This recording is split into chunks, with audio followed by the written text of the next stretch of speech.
the godfather of sports radio. It is a final. Here is Tony Bruno. Tony Bruno. Beautiful.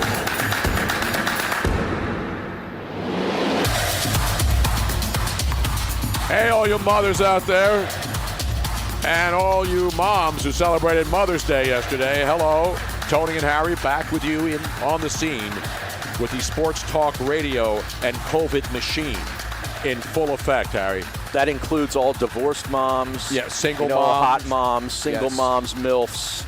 Exactly. Everybody. MILFs go to the top of the list on Mother's course. Day, Harry. Yeah, Come on. yeah. I got to see my mom yesterday for the first time in a couple of months. Didn't see her for Easter, so I went up there and I had all the equipment necessary. You put on a hazmat suit? I had the hazmat suit. I got one of those Chick-fil-A things. Have you seen what the Chick-fil-A people are wearing now? They look like little portable tents. They're actually inside a portable tent because Chick-fil-A is so busy that they have, most of the stores have like 2 lanes. And so people were criticizing it. And I said the reason they're doing it because they're so busy that those people out there with their little hazmat suits on are taking the orders so that by the time the people get around to the window to pick up, the food is there rather than waiting to go to the first window ordering. So they're expediting the service, which makes sense, right? Because they're still open. The people are working their butts off inside making the food, and the people are outside, and that's what they look like if you haven't seen them. It looks like, wow. I don't know how to describe it. If you haven't seen it, it looks like something that you would see somebody standing. What does it look like, Rob? You know those tents that you have for a porta potty when you're at a tailgate, but these are clear see-through side panels. Right. So it's exactly like one of those pop-up porta potty tents. But you can see through it. And that's where they take your order while you're standing. And there's 2. I mean, most of the Chick-fil-A's I've passed, they have 2 lines to go in and order food. So how long are these lines? They're pretty long here. Yeah? Again. Now, would you wait in line? No. Have you never been to a Chick-fil-A? Well, I've been to Chick-fil-A's. I was in a Chick-fil-A in a mall once. Yeah, that's where they started. Yeah, that's where they started. See, I would not wait for a chicken sandwich for 5 minutes. No, I wouldn't either. I mean, you got to be kidding me. I know it's great. The Chick-fil-A, out of all of them, I think, is the best. I mean, their line can be... That's why they have 2 people in line. They have 2 lines of people waiting, but that they take your order and then it electronically goes to inside where they're making the sandwiches or whatever you order. So then by the time you get up to the window, the food is ready. Gotcha. I'm more of a Popeyes guy. I love Popeyes too. I'm a fried chicken kind of guy. Meanwhile, Harry, let's get it back to the whatever we got it back to because we haven't really gotten to anything yet, which of course it's Monday and a couple of notable deaths in the news. And I don't want to start with death news. But obviously, Jerry Stiller, one of the all-time greats. And I know everybody's talking about Seinfeld and George Costanza and the King of Queens. I go way back to Stiller and Mira. You remember his wife? He and his wife were a comedy duo, married in real life, phenomenal people. And that's how far back I go. What could possibly happen when you get a wrong number? And this is one of their bits? Hello? Yep. Hello? Hello? Who is this? Who do you want to speak to? Is this Esplanade 72244? No, it's not. I guess I have the wrong number. Yes, I guess you do. Well, what number is this? Well, what's the difference? I mean, it's not the number you want. Well, couldn't you tell me what it is so I don't make the same mistake? What are you, one of those perverts or something? No, I'm from out of town, see? Oh, I see, yeah. Oh, look, I understand you're not wanting to tell me your number, but can you just tell me this? How close was it to your number? Well, pretty close. The same exchange? Yeah. A couple of numbers away. Just one. Was it Esplanade 72243? No. Esplanade 72242? No. 2241? No. 2240? No, it's a 7. Oh, you mean... Yeah, see, you probably dialed a 2 instead of a 7. How do you like that? Oh, it's happened before. I bet you get a lot of wrong number calls. A few. No, I can tell. You sound like the kind of a girl a lot of guys would call by mistake. Huh? No. What I mean is most people, when they say you have the wrong number, they lose their sense of humor, you know? Oh, no, listen, I'm not like that. I think anybody would lose their sense of humor over a thing like that. Well, I mean, to err is human, to forgive is divine, but to just hang up, that's crummy. Serenity Now. Serenity Now is My right. God, that's way too long. Yeah, okay, Robin, that's enough. Jesus. Why did you find the longest bit ever recorded? That's an awful bit. To me, he should have never worked another day in his life. No, that was funny, but you had to watch it That and was be around. terrible. Where were you in that era, Harry? I don't even know if I was born. When was that? Is that from the Tonight Show? No, they had their own segment. They had their own show, Stiller and Mirror. They were a comedy I heard duo. of them, but It was Jesus. Presenting America, Jerry Stiller. I don't even know what year that was. It had to be 60s or 70s. Yeah. I'll It take had- Arthur Spooner over that. At what point did those numbers get the Esplanade 214? When did that go away? I have no idea, but I'm glad it did. Yes. Jesus. It's so weird to think that that's how you used Well, to Robin, dial. you pulled that and just started playing it out of nowhere. So everybody knows him from Seinfeld. In fact, I never liked The King of Queens, that show, because I'm not a big, what's the dude's name who was in it? Yeah, I forget. Kevin James. Yeah, Kevin James is okay. Don't tell that to Eitan Shander. He's okay. He'll fight you on that. Without Jerry Stiller, King of Queens would not have existed because he made that show, not Kevin James and his wife. In fact, well, the I don't wife, even watch it. Leah Remini kind of No, did she it. was phenomenal, She was too. good. Yeah. But I never really watched it because, again, I'm not a big Kevin James fan. Yeah, and there's a lot of shows on I'd rather watch. Yeah, I'm not the a other big- night, I'm flipping through, and it's on every night. And it was a scene where it's Thanksgiving, and they're in a grocery store. And, of course, Jerry Stiller's single. Yeah. And he lives in the basement. Right. He lives Yeah. in the basement, which means he could have had a podcast a Right. long time ago. Maybe he had a wine. Should have had a wine cellar down there. So anyway, he's trying to pick up a girl Yeah. who's selling the turkeys Right. while his wife, his daughter-in-law, and his son are looking for frozen foods because the wife, Leah Remini, can't cook. Uh-huh. But his comedic timing was perfect. Oh, he's and of course, great. his son, Ben Stiller, And the he's rest pretty is good, history. too. The son. Yeah, he's pretty good. Yeah. Not You as know. good as the dad, though. The dad was No. a comic genius. Frank Costanza, to me, is one of the greatest television characters of all time. Absolutely. I mean, he's in and I'm not even a big Seinfeld You're fan, not? too. No, so I guess Eitan's not going to like me because I was not a big Seinfeld or King of Queens I think fan. he prefers the King of Queens version of Jerry Stiller. Yeah. No, you know why I believe it or didn't like not. that show? It's too New York. Yeah. You know what I mean? Well, Seinfeld was all too New York, I know, too. it's too New York for me. You got a bias. You have a New York bias. Absolutely. Okay. At least I don't have the New York bias where everything's about New York, which is primarily every other radio show host in America Right. who's from New York and only talks about – I don't just talk about Philly all the time. No. We acknowledge the entire nation. You know, I have a problem with the New Yorkers or anybody where Wait, they you say, hate New Yorkers, No, Robin? no. I'm sensing a theme for this show, Tony. We stumbled upon something here. Where anybody who says that it is the best place to Oh, I live. know. You know, It's it's nauseating. no, it's Not, not. It not is. anymore, it isn't. No, Everybody no, wants to get everybody the hell wants to out of leave. there. Yeah. We have learned something right now, and I love New York, Harry. And, you know, we've been there together. Robin Yeah. and I have been there a million times. I love New York. It's an I do, unbelievable but I just sick. don't But think right it's the now, be all and end all. well, it is for a lot of people, especially in nursing homes, unfortunately. Yeah, that's not. But that's another issue for another show. Let's get it back to the business here. Because we had a weekend where we had our first legitimate sports event, Harry Mays. Our first legitimate live sports.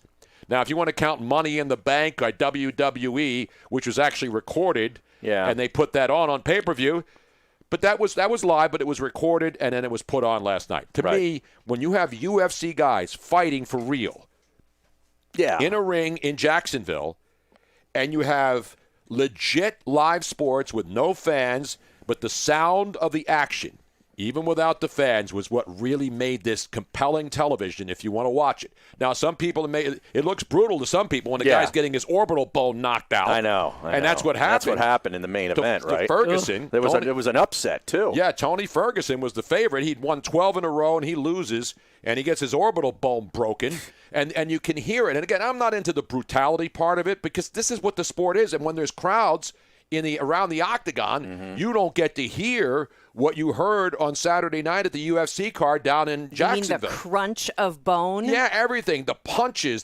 even the announcers who were there, who weren't wearing masks, by the way. And then I got to give it up to Joe Rogan. Now, people will say, there's some people in the crowd out there who will say, Joe Rogan is risking lives. He's in the ring interviewing fighters, and they're bleeding, and Joe Rogan doesn't have a mask on, and he shook the guy's hand. Right. He's a murderer. He's a mass murderer, Harry Mays. But everybody was tested.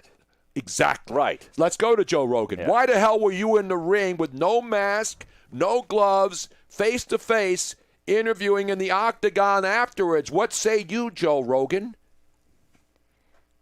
Joe Rogan, we're going to have to wait until the commercial plays. Robin, I thought you had it queued up. I do we have did, to do and then this? I had to readjust it. I think the Stiller and Mira bit is still playing. Exactly. Actually. Yeah, that's not over yet.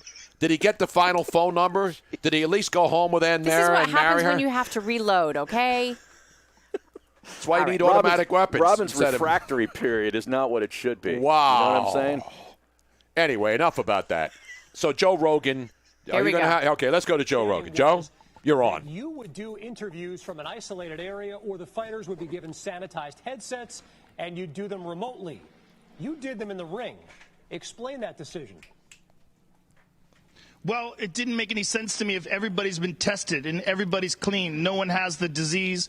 I've been tested. They've been tested. I want to see them. When I'm doing an interview with a fighter after a spectacular performance like Justin Gaethje's fight, I want to look at him in the eye. I don't want it to be some impersonal thing where he's 100 feet away from me. So there you go. There's Joe Rogan, and I'm sure on his podcast today, which is one of the most popular podcasts on earth. That was one of the original big podcasts, yeah, right? Well, Adam Carolla. Really, I think, was before Joe Rogan as far as blowing podcasts up. But the bottom line is, Joe Rogan today, in the minds of many, was even though he's been tested. Right. That's still not good enough for a lot of people, Harry. You know that. I don't think it's ever going to be good enough. No, it's not. You're absolutely right. And that's why we have the dilemma that we have in all other sports. That's why the NBA is trying to figure out what the hell they're going to do. That's why baseball is trying to figure out what the hell it's going to do. That's why football is trying to figure out what the hell it's going to do. We know one league that's decided what it's going to do, and that's the AHL, the American Hockey League, Harry. They announced today they're shutting that baby down. There will be no more hockey in the American Hockey League. Which is the minor leagues. Correct, for the NHL. Yeah. Every team pretty much has their own affiliate in the American Hockey League. It's like their AAA. No Calder Cup championship will be played off. You know what they said? Resumption and completion is not feasible. So here we are, May 11th, and they're saying, you know what? It's just not feasible to do it and continue it. So will that open the door for the NHL to do likewise? We don't know. You know who's going to join us later on to talk about it? Jeremy Roenick. Now, again, he's not an insider, but he certainly knows the game. Sure. And I'm sure he talks to a lot of people in the NHL, so he'll join us later. But to talk NBA today, you know who's going to join us next, Harry? Love this guy. The great Ernie Johnson, the man who hosts the best pregame, halftime, or postgame show in any sport, in any league, on any network. For all those people who think I'm an NBA hater, this is the best show. And I'm not saying it because Ernie's on. I'm saying it because I always say it. And I think that's undisputed. Absolutely. No, that's a different show. That's a different show. Come on, man. What's the matter with you? The great Ernie Johnson. He's going to join us next. And we'll get into all the other sports trying to figure out. And Harry has his Last Dance 23 takeaways. 23? From last night's 2 episodes. I got like 2. What are you talking about? We need 23 takeaways from the Last Dance, the 2 shows on last night. Do I need 45? Because he wore 45 in the episode. It depends on how the rest of the week goes. We may have to expound on the Last Dance with the final 2 episodes coming up next weekend. Stick around. It's Tony and Harry. We're just getting started. And Miss Robin's here, too. But she got up really early today, and I think that's starting to have an effect on her at this particular time. Stick around.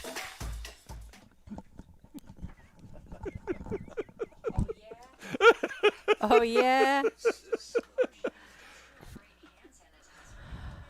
People have no idea what I put up with. I think I kind of do. Kind of. You only see like 1/10.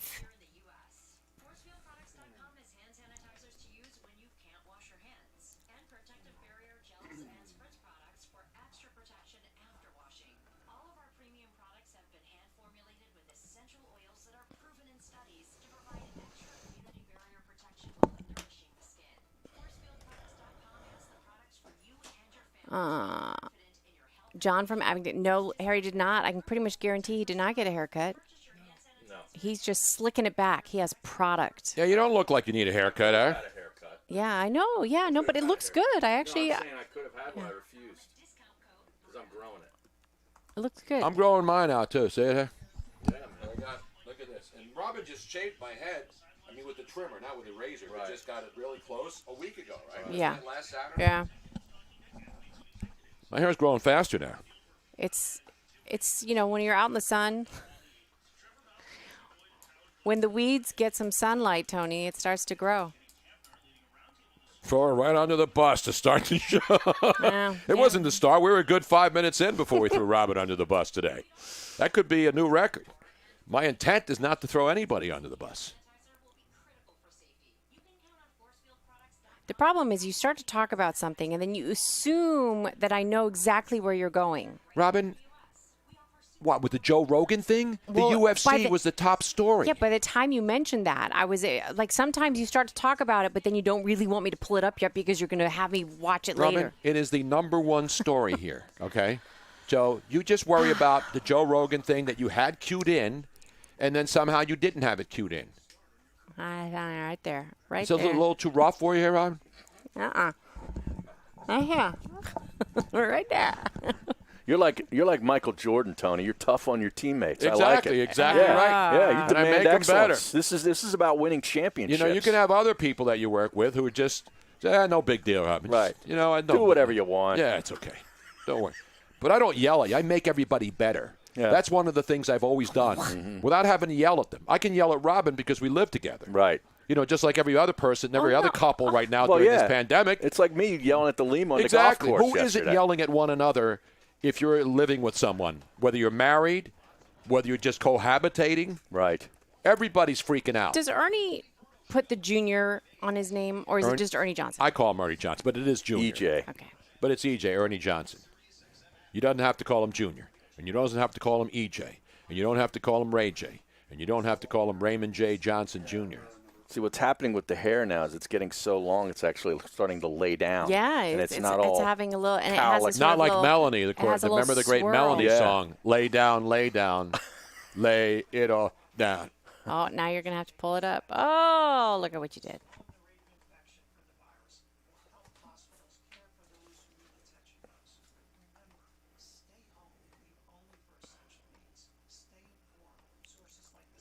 If I hear one more stay-at-home commercial when I'm watching anything, I'm going to get a bazooka and blow my TV set wide open. Heard that 3 times today.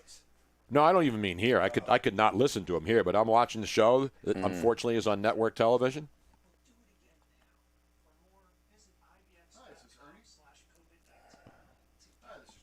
Is he on Twitter, Ernie Johnson? Yes, he is. Yes, he is. Okay. Oops. I didn't mean to pull that up. Hello. Okay, Ernie's there. Beautiful.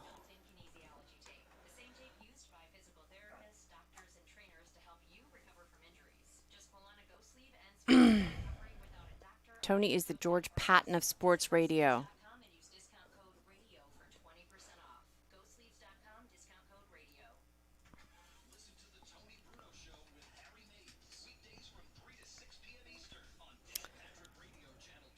You have Ernie's doing like a classroom.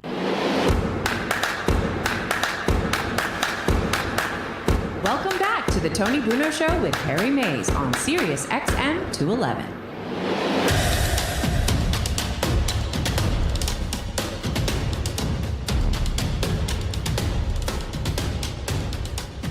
Back after a Mother's Day weekend. Hope everybody had a good one. Now, Harry, your mom's down in Florida, so you couldn't see her, right? Correct. My mom is only about 15 miles away, so I got to see her. And when I'm not, I'm watching EJ's journalism school, because it's all about journalism on the show, Harry. And while we don't have any sports except for the UFC over the weekend, we do have Ernie Johnson. Because just like everybody else, Ernie Johnson, the host of the NBA on TNT, the finest pre-halftime and post-game show maybe in the history of television, is in hiatus as well. But Ernie Johnson joins us right now. Ernie, it's so great to talk to you again, my friend. And it's I say it to you all the time, and I mean it, man. That is absolutely the finest program on television today. Tony, you're very kind to say that. But it's good to hear your voice again, man. It's good to talk to you. It's been a while, and I hope these days are going okay for you and your family and all the folks you love. Well, thank you. And we know I've been in the basement long before everybody had to go into the basement, because I've been doing my podcast for a couple years down here. I call it a wine cellar, though, because it sounds better than a basement. And we do have a lot of wine, so that's good.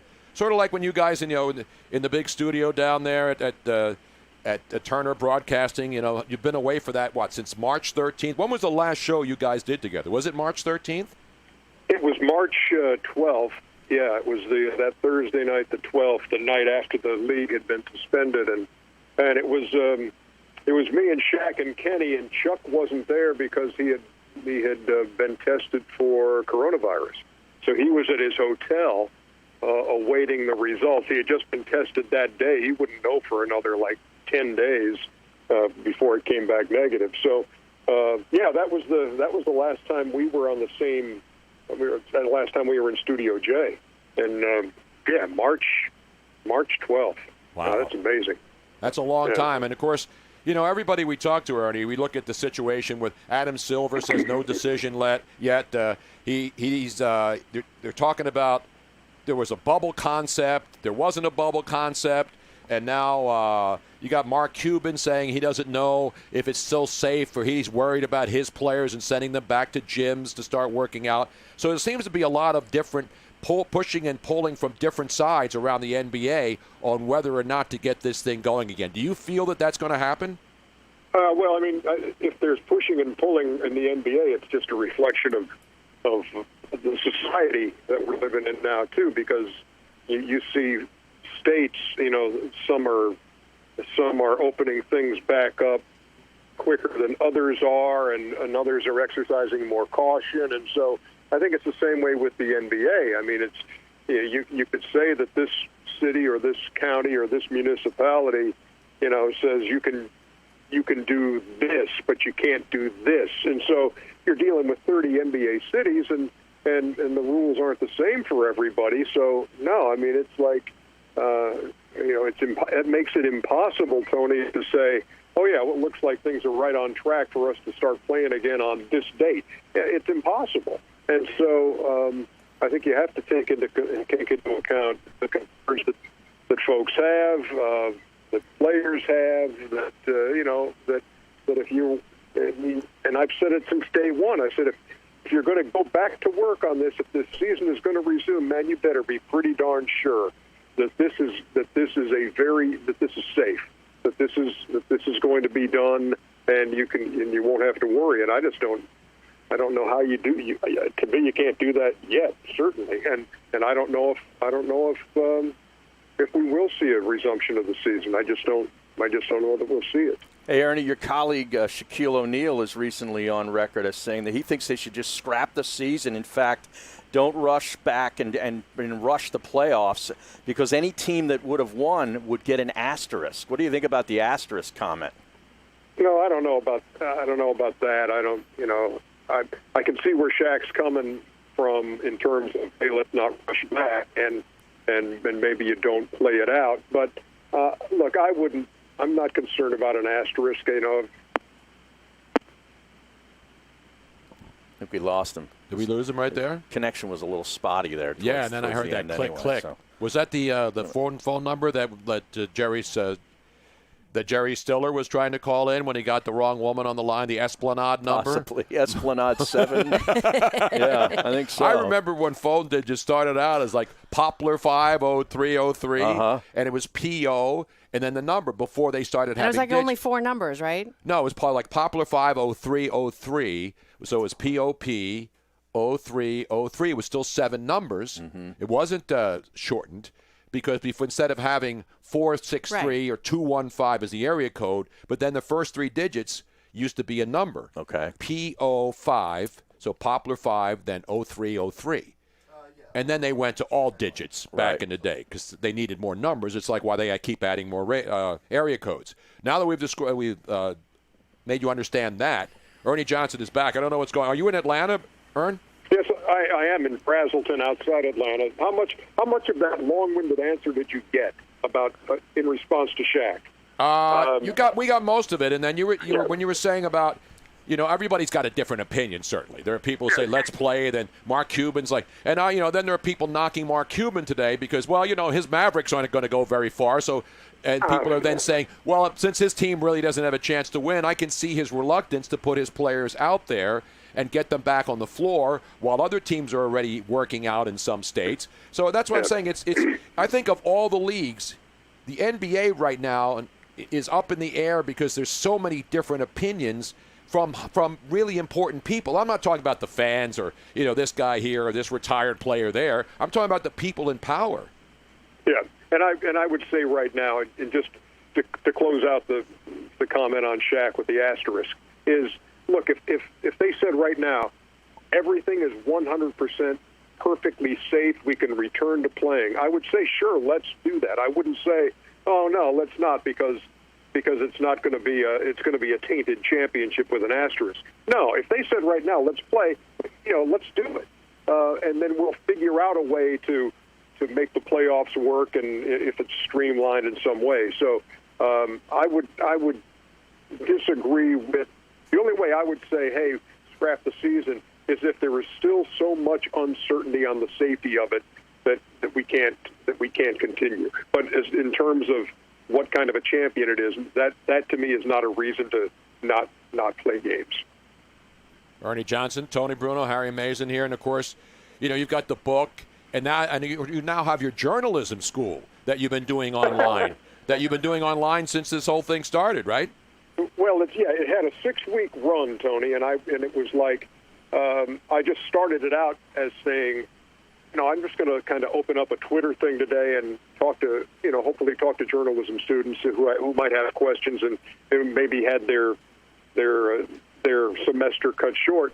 And then I just started reaching out to folks in the business, and before it was all over, we had had 35 people who are in media give an hour of their day to talk to students and answer their questions on a Twitter Live. So we did that for 6 weeks. It was a bunch of fun, and I've also transcribed them all, so there may be something more to it that, obviously it wasn't a sanctioned journalism school. It was just something that we called it. But my goal, I think, now is to take the best of those episodes and put them in print into some kind of a handbook that we can have for journalism students, just with all the different advice we heard from all these folks. So, we'll see if I'm able to get that to happen, but it was so much fun while it lasted, that's for sure. Hey, Ernie, of course, we've already missed a lot of things in sports, the NCAA tournament, the start of the baseball season, some big golf tournaments, the Kentucky Derby, et cetera, et cetera. What's the thing that you have missed the most since this whole thing happened? Boy, that's, March Madness is one thing. I mean, and part of that is you do so much work, you so much research, and you're ramped up to where it's like, okay, I'm ready to go with this thing. I can't wait for the tournament to start. And then it's like, okay, it's not going to happen. But all of those things you mentioned, not being able to watch the Masters, not seeing Augusta with the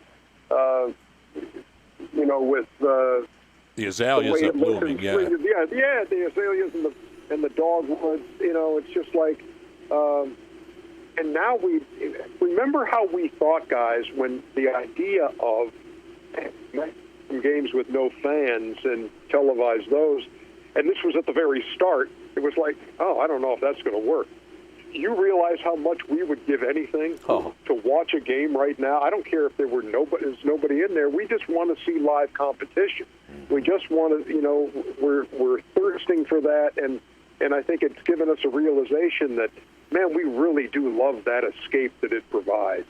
That in the middle of real life, we get that couple hours where we can just sit and watch, not know who's going to win, and because I know there's a lot of programming out there of, hey, the greatest this and the greatest that, but man, you just want to watch something where you don't know the outcome before it starts.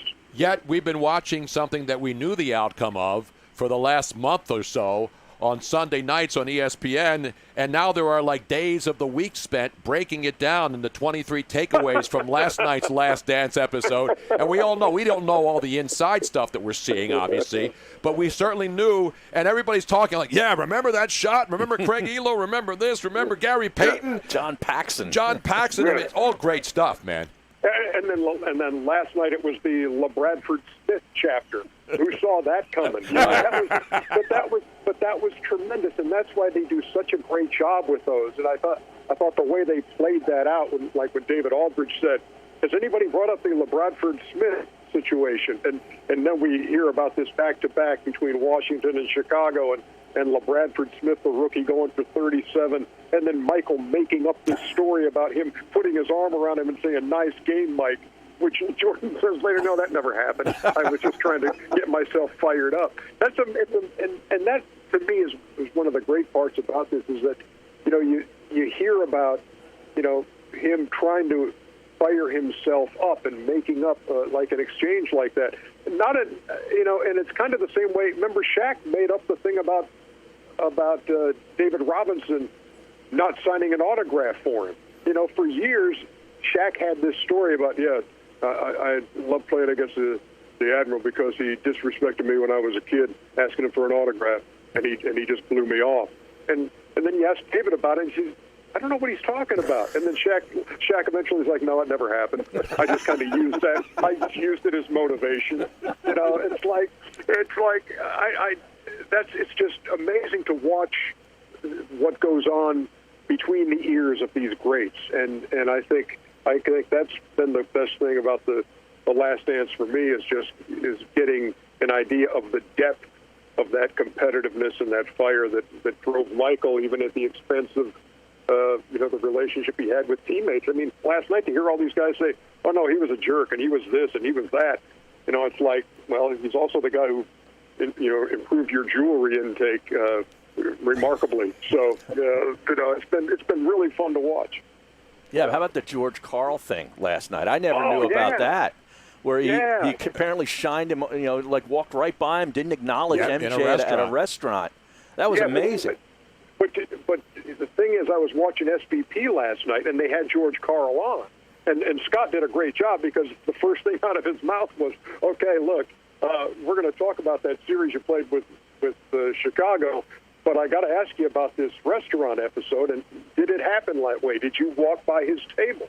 And George Karl said, yes, I did. I walked by his table without acknowledging him. He says, because Brendan Malone, one of his assistant coaches, who was formerly with Detroit, had told George, once the series starts, don't give this guy anything to work with. Don't let him, come over and put his arm around you. Don't let him do anything. Just stay away from him, because he's going to use whatever that is to make the best player in the world even better. And Scott, to his credit, said, look, you were in a no-win situation. He said, if you go up buddy-buddy with him, that's playing into his hands, and if you blow him off, he's going to use that too. There was nothing George Karl could do in that situation. If he had come up and was all glad-handing, that's one thing, and then if he ignored him, that was another thing. And so, again, it was just the things that Michael would use to fire himself up. Well, there's no doubt Jordan has looked good in this thing, but it's interesting how people change. It's almost like watching a soap opera, because Scottie Pippen early looked like a poor victim. He got screwed over by the Bulls. Then he looked like a winner, and now he looked like a bad guy again last night, right? No, that thing last night. I mean, when you have the whole description there, from Steve Kerr saying, he quit on us, and then you hear about Bill Cartwright with tears in his eyes saying, you quit on us, and this is in the locker room of a team that just won that game on the Tony Kukoc shot. I mean, Kukoc delivered with the shot, but instead of this victorious locker room, you've got tears flowing in here as these guys are looking at Scottie Pippen and saying, man, you let us down. So when you watch this series, those are the things that you just kind of grab onto, not the fact that, I remember when they beat this team in 4 and this team in 6 and this team in 7. We know the outcome. But what you don't know are moments like that when, while you knew that it had happened and the 1.8 had happened, you didn't know that Bill Cartwright would have tears rolling down his cheeks when he's looking at Scottie Pippen and saying, you quit on us. Man, that was powerful. And, EJ, how about the late, great Craig Sager getting that question into Jerry Krause that prompted Krause to walk off the press conference? That was awesome. What a way to start! What a way to start that segment. And and when I listened to it, I said, "Oh yeah, that's Craig. Craig's going to be with all the backstabbing and all this."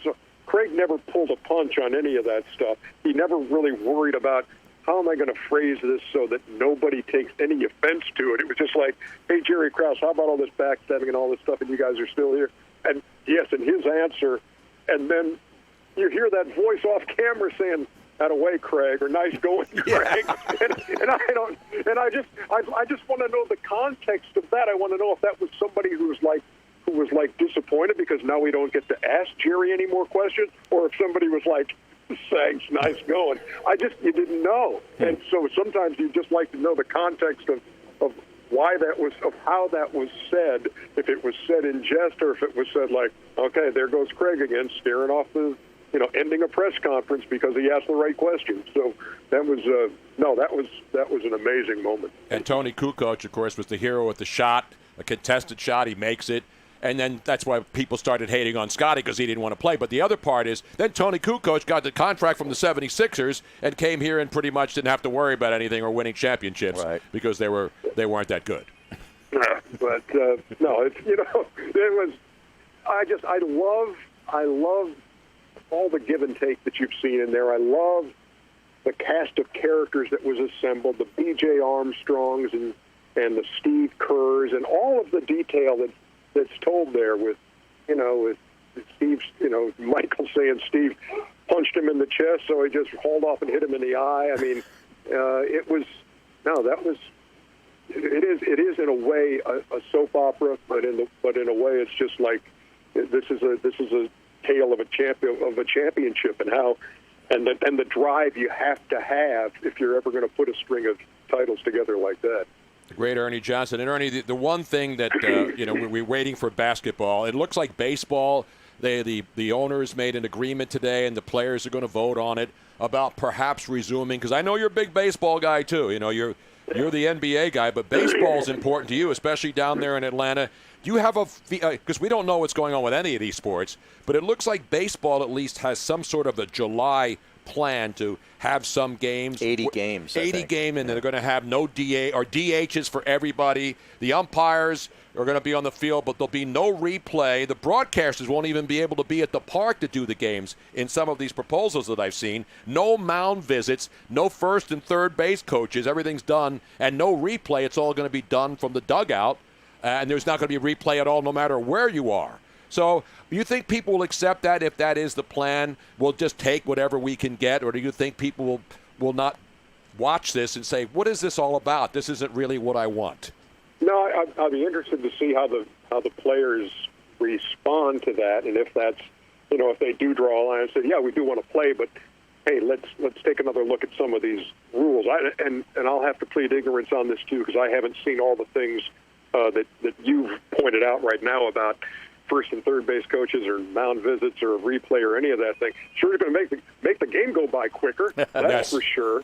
And so from that token, that might really work. But it's going to be very strange if we got to call games and not be at the ballpark, because so many times you see things that aren't seen on the screen when you're calling a game. It's just noticing things in the ballpark or noticing things on the top step of a dugout while you're calling the game. So now you're going to be limited just to what's on the screen, and so that does makes it a little bit different. And then, of course, if you've got nobody cheering, then it's really strange, because that to me is one of the great parts about especially doing playoff baseball, is that less is always more, in my opinion, when I'm calling a playoff baseball, because the fans are so into it. The sound is so crisp, and you can, that's like another analyst. You have, like I'll have Jeff Francoeur or Ron Darling next to me, but the fans and that atmosphere, that's the other part. So, yeah, you get something from Ron, you get a little bit from me, but you get so much from looking at the fans and hearing the fans and the roar of the crowd when the ball is hit. And now that's going to be very strange to call a game with none of that ambient sound. So we'll see how that plays out. But I do want to see how the players take to this kind of an idea. Yeah, they don't want to do the shelter in place in Arizona plan, because the families simply are not going to be able to sit around the players and the families for an extended period of time in a safe position because they have to go out, and that's what they're worried. So that plan seems to be out the window. No bubble baseball and no neutral sites in Arizona, Florida, and Texas are not viable. So we'll find out what they're going to come up with. But I don't get that. I'm with you as far as the broadcasters. They're up in the booth. They don't have to go into the dugout. They don't have to go into the clubhouses because the media won't be able to. I just don't get why the broadcasters can't be on site, where at least they can provide some of the things that you're not going to get because there's no people there. Yeah, well, I don't know. Again, I need to see the proposal to comment on that, and obviously they would have their reasons for doing that. But part of it, I think, is just the bare bones. Probably the bare bones concept of, look, we're going to do this with as few moving pieces as we can, and putting as few people into that mix as we can. And they've seen already. They said, look, Zoom has been the way everybody's operated now. You've had people that you see on TV doing their job from their living room. So maybe that'll work this way too. It's just going to be kind of a strange thing to watch. Yeah, the owners have approved their plan today, which was some of the things that I ran down. So now the Players Association will vote tomorrow, and then we'll have a better idea on what the next step is. So right now it seems like baseball is the closest, unless the players reject it entirely, which I can't imagine them doing. I mean, they want to play too. They'll get paid, but not all of their salaries if there's no season. And I don't know what part of the equation that's important to. But because the people who work in stadiums aren't going to benefit from this, obviously, right? The concession stands and anything else. So there's going to be a lot of people who still won't work. But the baseball television revenue, I guess, is good enough that they would put this back on and find a way to make enough money and get the advertising rates up, because everybody would be sitting at home watching instead now. I just think, I mean, it's going to me, you have to walk before you run on this thing. And if you can think of a way that gets players back on the field in competition, that's done safely, then that's a start. Still, the other questions remain. What if somebody gets sick? Then what does that mean for that team? What does that mean for, in terms of quarantining? How much of this is having enough testing and that kind of thing?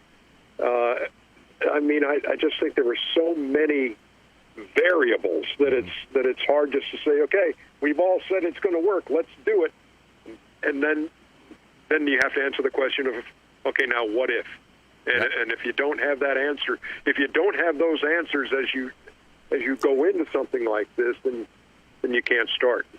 Last golf question for Harry, because Harry's a golf guy, and I know you are too, EJ. Well, he's got this big match coming up with Tiger Woods and Peyton Manning against Phil Mickelson and Tom Brady. Are you buying how bad Tom Brady's game is? No, I would never buy anything about Tom's bad.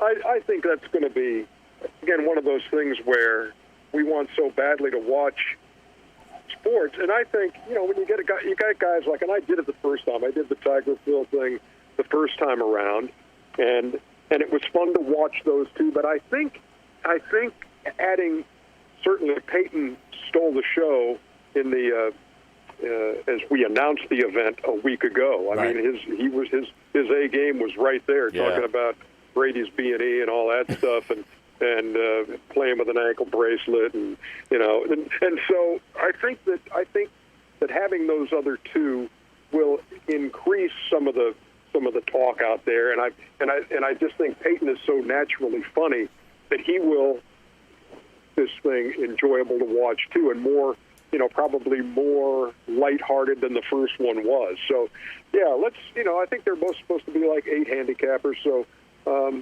there's. As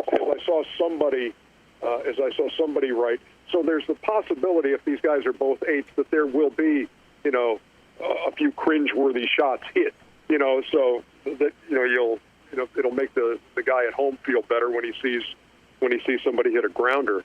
But it should be some fun, and I think the the format of it, playing best ball on the front and playing alternate shot on the back, will make it fun. And those guys, they realize that they're on. Look, these guys are on center stage for this thing. It's not gonna benefit anybody if they all clam up. They're all going to be wearing mics. They all have to try to make it happen and make it worth a while for the viewing public who wants to watch these guys play.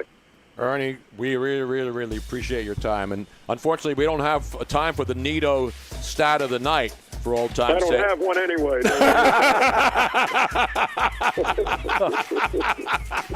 Well, Ernie, it was good to track you down, man, because I follow you on Twitter, and I was like, how am I going to get a hold of Ernie Johnson? But we finally got a hold of you, man, and I really, really appreciate you coming on. It's so great to talk to you again. Thank you so much. No, you got my number. I'll talk to you soon. Thanks, guys. All right, there he is, the great Ernie Johnson from TNT. Yeah, and he's got the book Unscripted, and his Twitter follow is @TurnerSportsEJ. Exactly right. He's great. We're coming right back. We're not so great, but we're all you have right now. We appreciate it.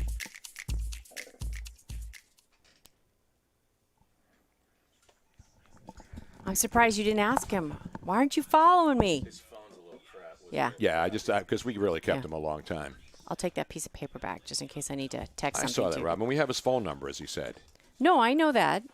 But, you make a shtick out of it. Yeah, but you're it was asking too long. everybody. Now, because we lost him, the phone call at one point, you already did a rejoin, so I figured that Andrew can just pick that up. That's why I didn't ask you to do it again. Yeah, Andrea's she's a good friend, too. And Linda Cohn, too. Linda Cohn to talk. I gave you all of that, all you, those names and numbers. We have their numbers, Robin. Imagine you did not give me that. I gave you Linda Cohn last week, Robin. I asked you if you're making a list of all these people. You said you were making a list. We both blurred them out, and then if we don't write them down, I will forget them. I said, do you want me to do it? You said, no, I'm writing it down. I did last week. I didn't put Linda Cohn on the list or Andrea Kramer, Robin. I'm putting it on now. Okay. I just want to make sure you have it there. Because I have a list. I showed you the list here. Here's all the names I've been putting down. Okay. It doesn't do me any good and when I you gave keep them them to you. there. And then I looked them up, and I put a check mark after we've contacted them. Hello? I have a system. Yeah, well. I write them down, and then I give them to you. But you don't.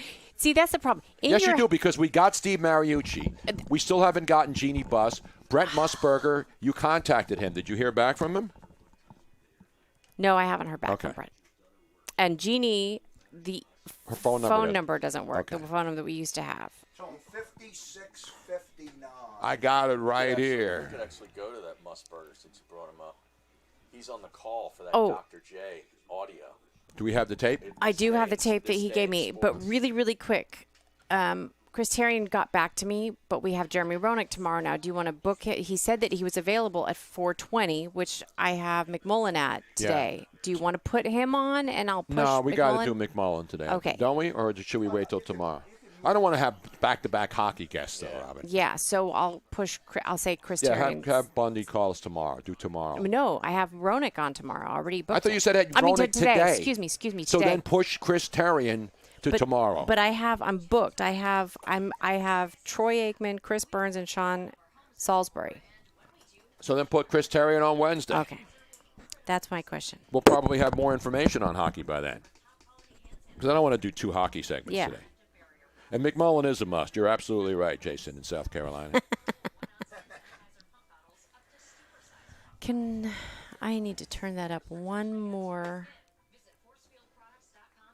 Everybody's available at 4:20. Play action, but just DM me Colleen Wolf's number, please. I'm sure her husband will really be happy with it.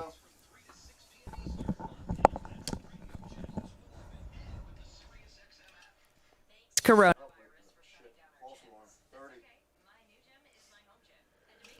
False alarm.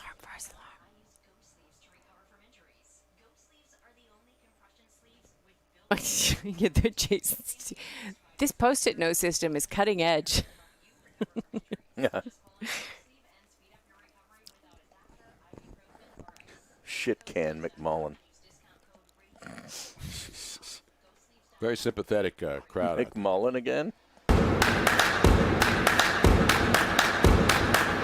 Welcome back to to the Tony Bruno Show with Harry Mays on Sirius XM 211.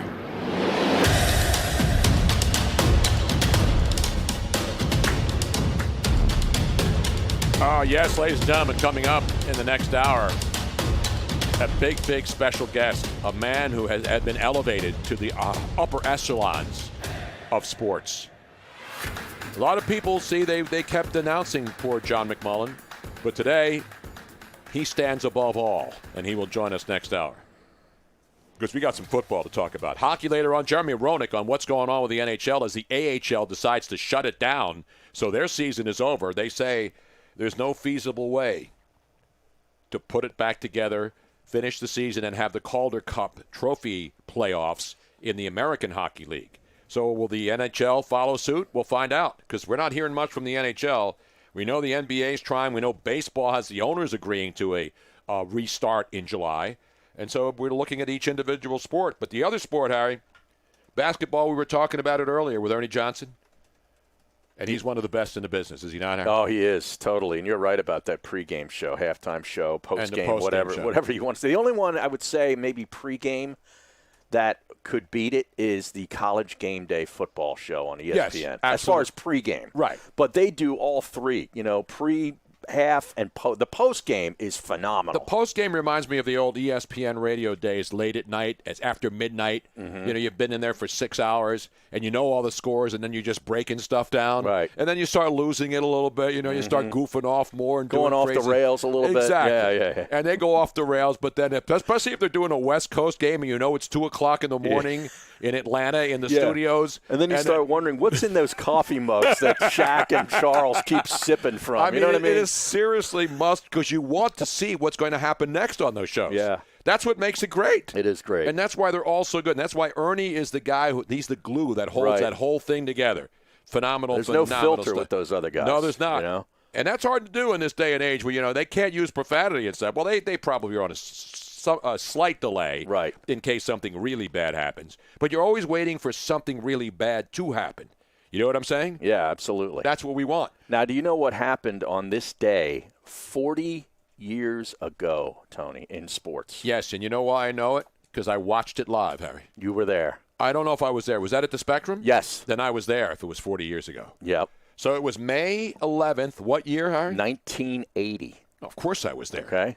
That was in my wheelhouse of covering local sports. Mm-hmm. You had the Flyers Cups in the 70s. Right. And then, of course, the Phillies, the Eagles got good in 78. Dick Vermeil, they made their way to the Super Bowl in 81. Right. And the Sixers started becoming better. They had Dr. J, and then Moses. They were about to get Moses for that 83 championship run. But in 1980, the Doctor was doing something that humans couldn't do back in the day. And one of the greatest shots in NBA history, which would not count today, though, Harry, because of where he launched the basketball. Let's go to the tape. Dr. J, underneath and behind the basket, makes the shot. And who was at the call? This is Brent Musburger and Hot Rod Hundley, I believe. On CBS. Let's go to the tape. It's 89-84. Sixers, and they get inside. Unbelievable. Julius Erving hit it bringing underneath. He was trapped, and he still got the field goal. And Westhead said, "Well, let's quiet everything after that." Watch this fantastic move by the Doctor. Dr. J, who threw it up from behind the backboard. It came up over and went right into the net, Harry. Unbelievable. One of the great shots of all time. Yeah, now do you remember the other guy for the Lakers, not Jabbar, the other dude who was in the shot?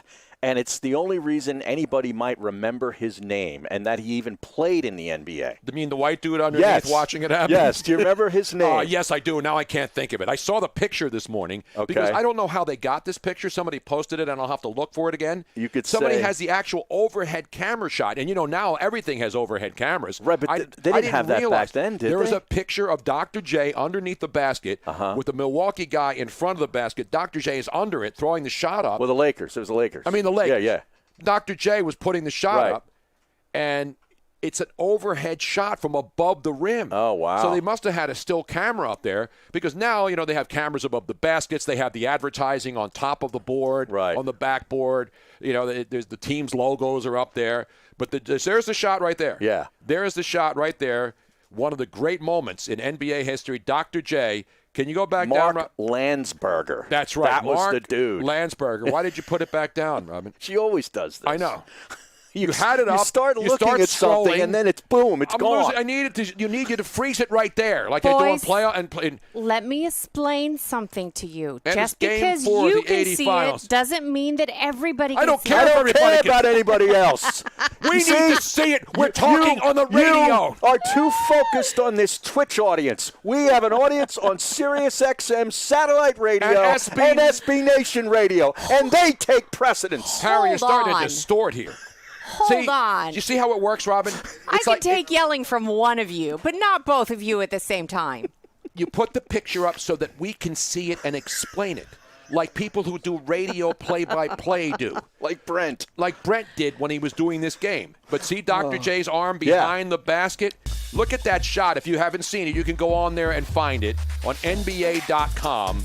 And it's an incredible, incredible moment in the 1980 NBA Finals. It seemed like he hung in the air for seconds, Tony, and changing direction in the air was unbelievable. No, it's true artistry. But I had never seen that still picture. I've never seen that shot. But it's obviously been around because it's in black and white. Mark Landsberger and Brent Musburger on the call. Wow. Chris Hamburger was not there, of course, former Redskin great. He was the middle linebacker, I think, wasn't he? Great knowledge. Jeez. Coming up in the next hour, John McMullen will join us. And then later, Jeremy Roenick will talk about what the hell's going on in hockey and all the other important things that are going on in the world. Stick around. It's Tony Bruno, Harry Mays yelling at Miss Robin a lot in the first hour. Wow. Will it continue? That's the biggest question facing all of American mankind. So you were there that night? Yes. Awesome. I was in the spectrum. So actually, smart asses. I realized that was a video, so when I pulled it up, it was going to have the big arrow through it. No, Robin, you had the picture up, and I said stop it, and then you were scrolling down through the story. No. Yes, you did, Robin, because Harry and I were looking at the same thing. Oh, my God. Harry and I were looking at the same thing. Listen, we love the Twitch stream. No. But we have to see the thing first because we are doing the show. Okay, let me show you. When I pull it up, all right? Look. So what happens? This is what happens. There's nothing there, right? So then I was scrolling down. Yes, and then you kept going past it, and I didn't want to see that stuff. I know, it didn't show up yet. But then, yes, it did. And then this is what shows up. There's a big dot in the middle, and I was hoping that the actual I don't care about the video. I wanted to see the picture, and I didn't see the video. This is it. That's it. That's all there is. That's all I needed. But I was That's all I needed, Robin. Tony, I was trying to find the still photograph. That's a still photograph. Okay. That's a frozen video still right there. Isn't that what that is? When you stop a video, it's an amazing thing. You get the still shot. I don't know how that happens. Even back then when they were shooting black and white pictures and by video, the way, that was happening. And on top of which, by the way, there was a commercial that was there first before that. And the only reason you're seeing that is because the commercial played through.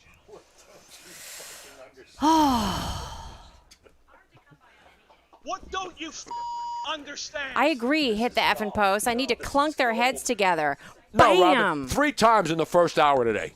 3 times. And you are both wrong. Jesus Christ. What don't you fucking understand? John from Abington. Robin, what did Tony make you for Mother's Day? Nothing. Made her get in the car and drive to see my mother. That's what I made her. Where did you eat? We Did you eat over there? We brought a pork loin over. I brought food and Oh, cooked you brought the food. over at Mama Bruno's. Because we can't eat pasta, so my sister always makes stuffed shells. Yeah. So we can't eat any of the food she makes. She has bread. She has all the things that you want. You're but out. And Tony explained to me very nicely that I didn't get a Mother's Day card or anything from him because I'm not his mother. Boom. Is that how it works? Boom. I saw my mother. I called my daughter-in-law. She's a mother, and it said Happy Mother's Day. I said Happy Mother's Day to Mom, but she's not my mother. So that's how it works. We need to talk about that. Mama Bruno's going to be 96 in a month. It's amazing. This may be my last Mother's Day, not because my mom won't be here. Who knows if I'll be here for next Mother's Day? Who knows if I'll make it to Father's Day, and that's only next month. Oh. I'm taking application. Welcome back to the Tony Bruno Show with Harry Mays on Sirius XM 211. Yes, indeed, kids. If you're missing the Twitch stream, you're missing probably programming that you would normally have to pay on adult sites to get that kind of quality. No, there's no nudity or sexual content. No. It's just, people expressing their opinions about things. And that's what's great about having all this media. SB Nation Radio for our first night ever. Yeah. Sirius XM, and, of course, on twitch.tv/Tony Bruno Show. I'm telling you, this Last Dance is having an effect on me, Tony. Is it really? Yeah, but just the way that last segment went. Like, that's something Jordan would have done. Exactly. You know what I mean? He would have taken, B.J. Armstrong or, Bill Winnington and but just we're not taking punching him to task. people. We're not punching people. No. And again, when I raise my voice, it's not because I'm angry or I'm a mean guy. No, but you had the arms going too. It was great. That's I love that. That's because I'm Italian. That's a normal Italian. thing. Even if I'm having like a slow conversation, even if it's quiet, the conversations I have, I cannot do it without. Right. If my hands were tied down or if I was cuffed, I wouldn't be able to talk. You wouldn't really? I wouldn't be able to do a show. I think he would stutter. Is that right? Yeah, I think he would have a really hard time. We should do an experiment we someday. should. We should make One day, when there's no sports for the rest of the summer, Right. when every Wait. sports league shuts down, like today. Are you suggesting tying Tony up? I like this idea. You like that? Yes, No, I I've do. already done that, but it's not for the I air. like this idea. No, if you are on the Twitch stream during the commercial breaks, you are seeing Quarantine Live played out live. Exactly. Nobody's being thrown out of car doors or any of the other stuff that you see on the internet with craziness. But anyway, we talked earlier with Ernie Johnson last hour. We told you about the UFC, and everybody knows that was really the first real sport to come back. Right. No fans in the stands, but it's the first American sport. You can't count the draft as a sport. That was an event. Right. But this was the first actual athletic competition on Saturday night, and there's a lot of reaction to it. We talked about Joe Rogan and everything else earlier. We had Ernie Johnson on talking about the NBA, where that seems to be right now the most up in the air of all the sports leagues because baseball, as we mentioned, the owners have approved a plan to bring the sport back in July, probably June for some spring training camp. And again, all the details will be ironed out. The players will look at the proposal on Tuesday, and then they'll vote on whether or not they want to go back. And again, the thing about this is that if they do play and they bring the teams back in these three divisions, 80 games, that's what we're hearing, and if somebody gets sick on one team, then that team has to stop playing and they put them in quarantine for 14 days. So they're going to do this with precautions. They're not just going to throw caution to the wind and go out there. And so, but the one thing I know that they're not going to do, which was they take the players and their families out to three different places and then put them in hotel rooms. Like sequester them. Exactly. Like a so they jury. all have to be in the same place so the families can be together with the players. But then, the families are going to be locked inside of a hotel room for 3 months. That doesn't seem very practical. Yeah, No, no. and so they're obviously, it's not just the owners understand that too. So I'm sure they're not including that in the plans that they're talking about. And the players understand it. They don't want their families. First of all, most of these players don't want their families with them every stinking game because at least when they're on the road, they can go around and roam a little bit. And I'm not saying they're going to do anything wrong, mind you. But they have options. No, they want to go out with the boys and have a sandwich after the game. Sure. They want to go have a couple of beers. A couple of low-calorie Corona Premiers, perhaps. Just something. Are you trying to say that sometimes it's nice to get away from your loved one, your significant other? I think that 99% of the people listening to this and 99% of everybody in America who's been in their house for 2 months, as much as they love their wives, their girlfriends, their kids, they tend to get a little stir crazy. A little punchy. Exactly. Luckily, that doesn't happen to people like me. I understand. Because I can handle all of this stress. I've learned how to deal with this kind of stuff. You know what I'm saying? By the way, shout out to Chad Everett on our Twitter one of my Twitter followers. He ordered one of the Tony Bruno Quarantine 2020 shirts where it says, it's our motto on this show.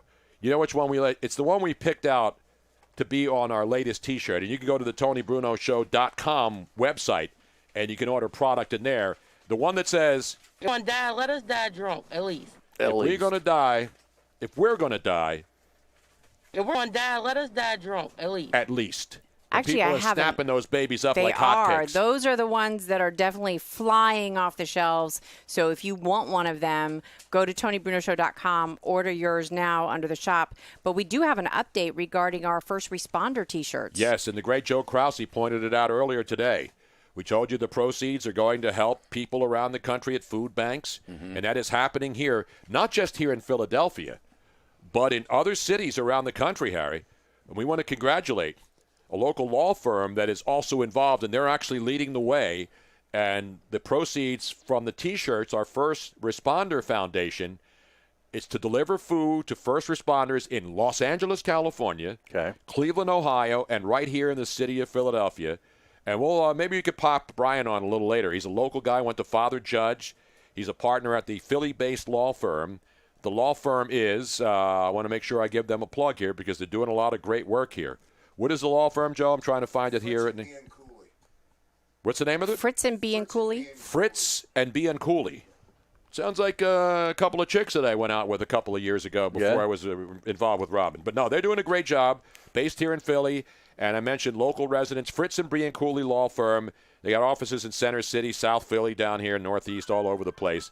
And they're the ones who are using our proceeds and proceeds from many other food drives. 53 deliveries to local frontline workers, 10 different locally owned restaurants involved, 2,000 meals to the frontline workers in Philadelphia, Los Angeles, and Cleveland. Great efforts out there by a lot of people who respect and respond and want to thank these people who are doing their jobs. And they're not crying about, hey, you're putting my life in danger if you go outside today.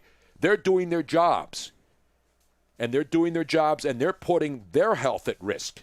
They don't want to hear people telling you about don't go outside and all this other stuff. They're doing their jobs. So thank God for those people, and thank God for the people who have purchased T-shirts and other ways to help get the money involved to get the food to bring to these people. So thank you all for contributing in any way you can. Now, the other story, Harry, is Monday Night Football goes boom. Yes. While you were sleeping, ESPN once again decides, blew it up. Get out. Or as Harry Mays would say, they got the phone call out this morning. It's not that busy, well, man. It is. Right now it's not. And they told Joe Tessitore and Booger McFarland, they actually used Harry Mays' voicemail. And when Joe Tessitore picked up his phone this morning, all he heard on the other end was, Get out! Get out! Get out! And so now I have the entire list of every broadcaster who's ever been involved in Monday Night Football. There's a lot of them. Yeah, it's too long to go on. A 3-hour show is not enough to cover them. No, you're right. But I'm play-by-play guys, obviously. You know, I thought Joe Tessitore did a good job. Wasn't Keith Jackson the first one? Keith Jackson was the very first play-by-play man. And, of course, it was on ABC back then because there was no ESPN. So in 1970, it was Keith Jackson. Then Frank Gifford from 71 to 85. Right. Then Al Michaels from 86 to 2005. Then Gary Bender. Then Mike Patrick. Gary Bender did Monday Night Football. Then you had Dick Vermeil. Well, he was a studio analyst. Brent Musburger did play-by-play in the wild card playoffs, which were then farmed out to ESPN, remember? ABC also had the wild card playoffs. Mike Patrick again. And then you had Mike Tirico, Sean McDonough, remember, did Monday Night Football.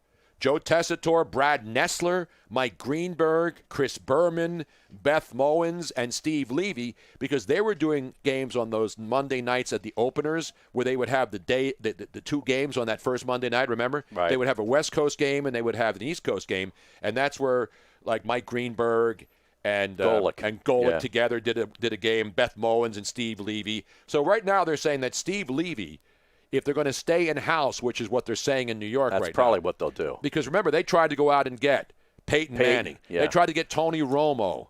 So they were trying to get big names in there, and they couldn't get them. Romo stayed at CBS. And then, of course, Kornheiser. I mean, the list of analysts goes on and on and on. Joe Theismann, Gary Danielson, Dick Vermeil. Dennis Miller. Dennis Miller. Yeah. John Gruden. They threw a bunch of money, apparently, at Romo, and Romo got a bunch of money from CBS to stay. Obviously, they upped the ante and kept him there. But they also attempted to throw a bunch of money at Peyton Manning, as did other networks. And Manning, I read over the weekend, said that maybe the real reason he didn't do it was they only gave him like a 10 days to decide, and he would have needed more time to figure out if it was the right move. If they'd have given him a month, he might have done it. And so he also said to ESPN, Get out! Get out! Exactly. So now the names he would I'm be seeing, great, by the way. Absolutely. But ESPN realizes that doesn't make Monday Night Football less important because it's still considered a primetime game, unlike Thursday night. It's the get-out game, Tony. It's a get-out. very important game. Get out! For gamblers, okay? For gambling degenerates, it's really all that matters right now. It can really take Sunday right off of the face of the earth. Yes. Like you win that Monday night game. That's why Mr. Monday Game Night. That's where he changer. made his bones, Harry. Mr. Monday Night made his bones that way. And so Steve Levy name is coming up as a play-by great friend. I think he's solid. He's good. He's very good. Dan Orlovsky, possibly in the booth. Louis Riddick, who's also great. And you got Brian Greasy's name out there. So these people already work for ESPN. Right. They're not firing Joe Tessitore and Booger McFarland. No, they'll be reassigned. Now, Probably people, a college game. People are suggesting that Pat McAfee would have been a fantastic fit as well. Pat may be a little bit of too much of a loose cannon yet. I'm sure that, again, I love Pat McAfee. Everybody does. But they're not going to go to a three-man booth, I don't think. He's already involved in the college game day show. Exactly. Now, so he's got a lot. He's got 15 jobs. Yeah. He's too busy to come on I'm this just saying show. what the fans would have liked to have seen, not necessarily what the network would have gone with. But the net, yes, I agree. I don't think ESPN doesn't like Pat McAfee. I think that they're looking to get this. They need the Monday Night Football booth to come back and seem like it's consistent. Stability. Because you can't keep blowing it up every 2 years and putting new people in there. It's like radio shows. You keep firing radio hosts after 2 years because they didn't work out. Then the audience says, what's going on back there, as Harry Mays once said. I'm pissed off. And he would say, I'm pissed off at the same time. You mean have like to have some consistency. program directors did? You have to have consistency. And that's why the morning shows that you listen to on local radio, the Howard Stern, these people are consistently there every single day it's for the same crew, by and large. And especially in television. People want to see that the people that they're comfortable with, the local news anchors, all the people that you know, they're part of your family. It's like this show. Yeah. People who know you, they feel comfortable because they know you and they feel like you're part of the family.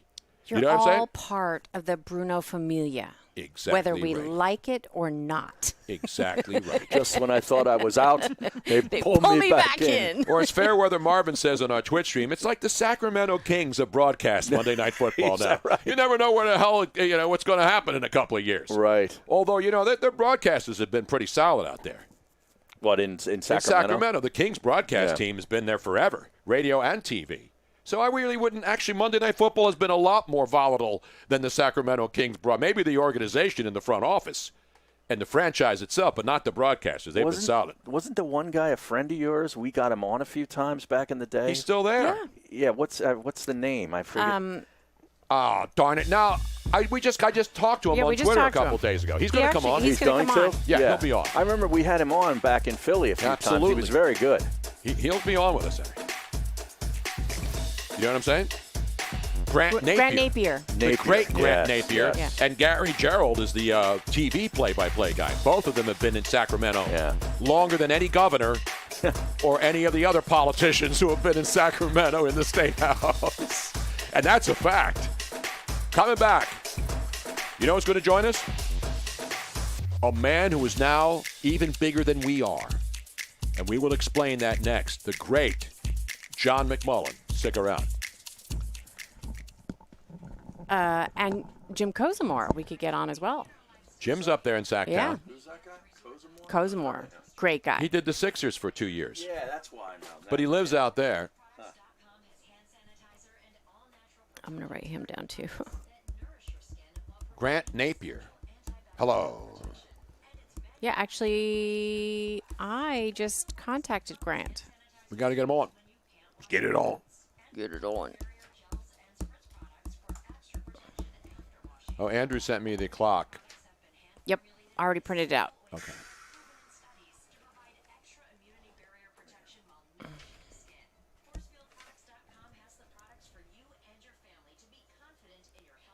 Other than that, I don't know why this machine always clips when I play it the first time. Everything that I play, it clips the very beginning of it, and I have to play it a second time. I know. See, like, for example, Get out! Get out! It clips the beginning of it. I am pissed that one off. It doesn't, but the get out one. And then this one, too. Two chicks No, that won't work. After you play it once. No, after it's been sitting still for a little bit, and then you play something. No, If you- watch. I'll play Get Out. Get out! Get out! It's clipped a little bit. Get out! Do the, Get out! Now, the do second the drunk, time that was full. Do the drunk chick. I have to go to another page for that, though. How many pages do you have? 5. Wow. Yeah, he needs to do them alphabetized now because it's way too That's many. the only way I can do it. This one here, listen, it's going to be clipped at the beginning.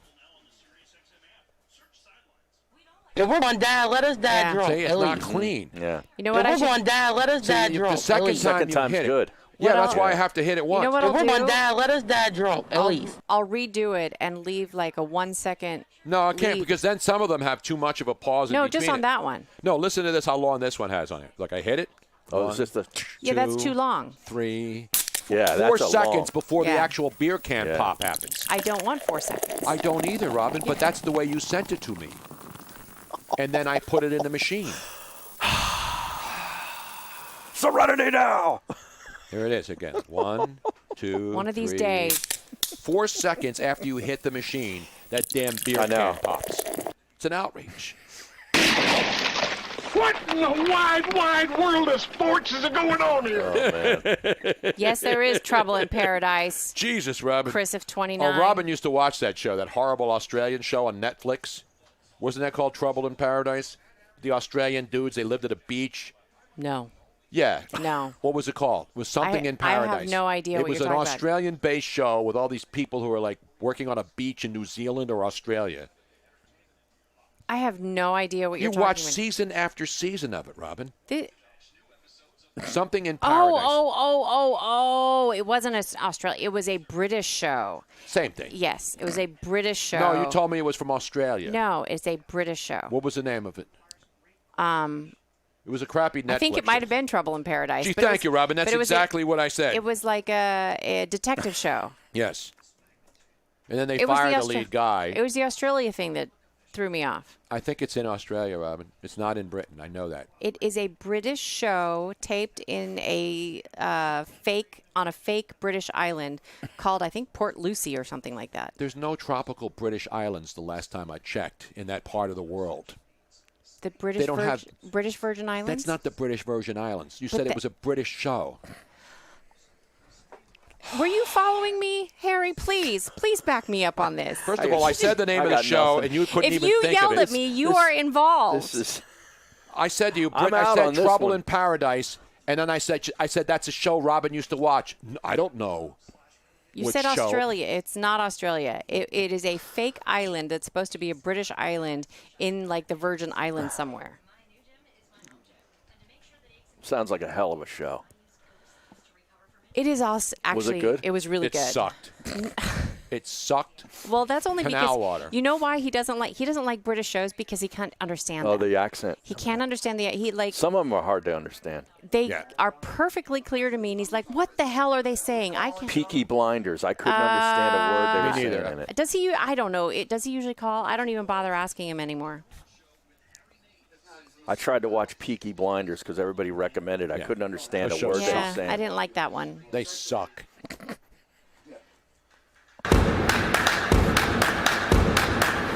Welcome back to the Tony Bruno Show with Harry Mays on Sirius XM 211.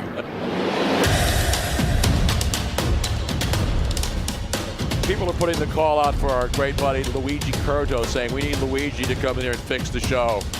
Trust me, he would be out of control too on a day like this. That's what happens. What is wrong with the show? No, I mean we've had some, and everybody thinks Luigi, and we love him to death like a son.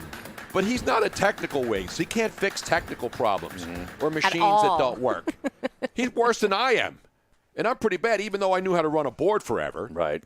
But everybody who thinks we need Luigi to come in and save the program, listen, he'd be a good addition, but we already have a lot of people yelling at Robin already. We don't need a third person yelling at Robin. What, would he would join the chorus? Is that what you're saying? He would probably go, yeah. I think he would, it's easy to gang up on Robin. Oh, wait, that sounds really bad. Wow. Okay. Scratch that. If one die, let us die drunk. Exactly. Let's get it back to football. Let's get it back to a man who made a major announcement on Twitter this morning. Before he even contacted us, he went right to Twitter at John McMullen, Harry, And what did he do? He posted breaking news. Now, do you have the original? He basically released his own news release. Yeah, he's like an athlete. Is Yeah. really what he did here, Tony. He doesn't need any PR people. Right. He doesn't need his representative to put a statement together. He just put it out there. He says football at 4, which is a hashtag, is going 24/7 at Jacob Media, at Krause Joe, at Sirius. He copied everybody in on this. Everybody. Even Roger Goodell's been copied in on this. It's sweeping the entire nation. And he's got his own logo. NFL football 24/7. How is he going to stay awake? I don't know how he can do it. I can't do 24/7 anymore. But he is the great John McMullen. Off suspension. Off suspension. We brought him in a day earlier, even though I banned him until Tuesday of last week. After he, what was the infraction last week, John, where I said you're not going to be back on until the following Tuesday? That was a specious and capricious banning because I didn't give you the information on the schedule about Philadelphia visiting Green Bay. Exactly. But that was your spin, my spin, and my lawyers assure me that I gave you that information, so how could you say I withheld it? We're going to have to go back to the tape and dissect it one day when we have nothing else to talk about. And we'll break down exactly, because I said I knew the Eagles were going to play Green Bay, and I said I hope it's in December, because I've never been to December in the wintertime. And it's not winter. It's still – there's a better potential of snow in Green Bay in December than there is in September. And then Harry and I got into a fight about which is better. And then I decided, because, this was out of control and we won't allow this to happen on this program. But we now have brought you back early. I went ahead and contacted Chief Justice Roberts. He's on my side. So I don't think you have any leg to stand on. We don't have a case? Is that what you're saying? There's no case. Not a case at all. Even though, maybe because I haven't shaved, maybe I'm starting to feel like Governor Tom Wolf of New Jersey. Starting to look like him. And I'm starting to look like him, where I arbitrarily... That's Tom Wolf of Pennsylvania. We're Phil Murphy. Phil Murphy. No, I'm talking about my state of Pennsylvania. New Jersey, you have your own problems. A lot of states have problems. But I'm trying to pretend that I'm going to tell everybody how it works without having to pass any laws. I'm going to tell you, John, you are banned, and I banned you till Tuesday because that's how I work, because I don't need a legislative decision. I can arbitrarily. You are in charge, but you can decree. You can decree it. I agree with that. It's an executive order. No, I don't even have to sign one. I can just say it. Oh, okay. So it's written, so let it be done. So let it be written, so let it be done. John, congratulations now. You are internationally known. And all these people on the Twitch stream who were trying to say that you were just some local yokel guy, they must kneel and must... That's why the Twitch stream dislikes me, because I was a national guy before I was a local guy. But there's this weird assumption that if you cover a team, and wherever it is, I happen to be in the Philadelphia area, so I'd be covering the Eagles, that you're a fan of that team. So many people assume I'm a fan of the Eagles. I can assure you, the Eagles do not think that. I can assure you that's not the case. But because you're absolutely right, because there are a lot of people on ESPN and Fox and everything who are local beat writers or local reporters or local columnists who then talk about every team in the NFL. Adam Schefter was doing that. All of these guys did it. So I think it's mostly people busting your chops, John, but I'm going to give them the benefit of the doubt. Oh, you have to. You have to give the people what they want. Exactly. As I said, I enjoy playing the heel. I have a thick skin. Somebody called me Bastion Booger last week. Still, it affected me. That one hurt a little bit. Was he a wrestler? Yeah, he was a wrestler. That's offensive, but it's also offensive that anybody would actually remember fringe wrestlers from back in the day. That is offensive.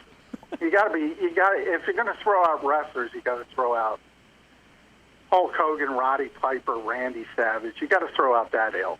Exactly. We don't want any of those jobbers, as we call them here. Guys who just go out to lose. Like Frankie Williams back in the day. That guy. The unpredictable Johnny Rod. Yeah. All right, before we break down Money in the Bank, because I'm sure you watched both of them, John, over the weekend, let's get it back to football. The NFL, we don't know what the hell they're doing. They don't know what the hell they're doing. We talked a little about Monday Night Football.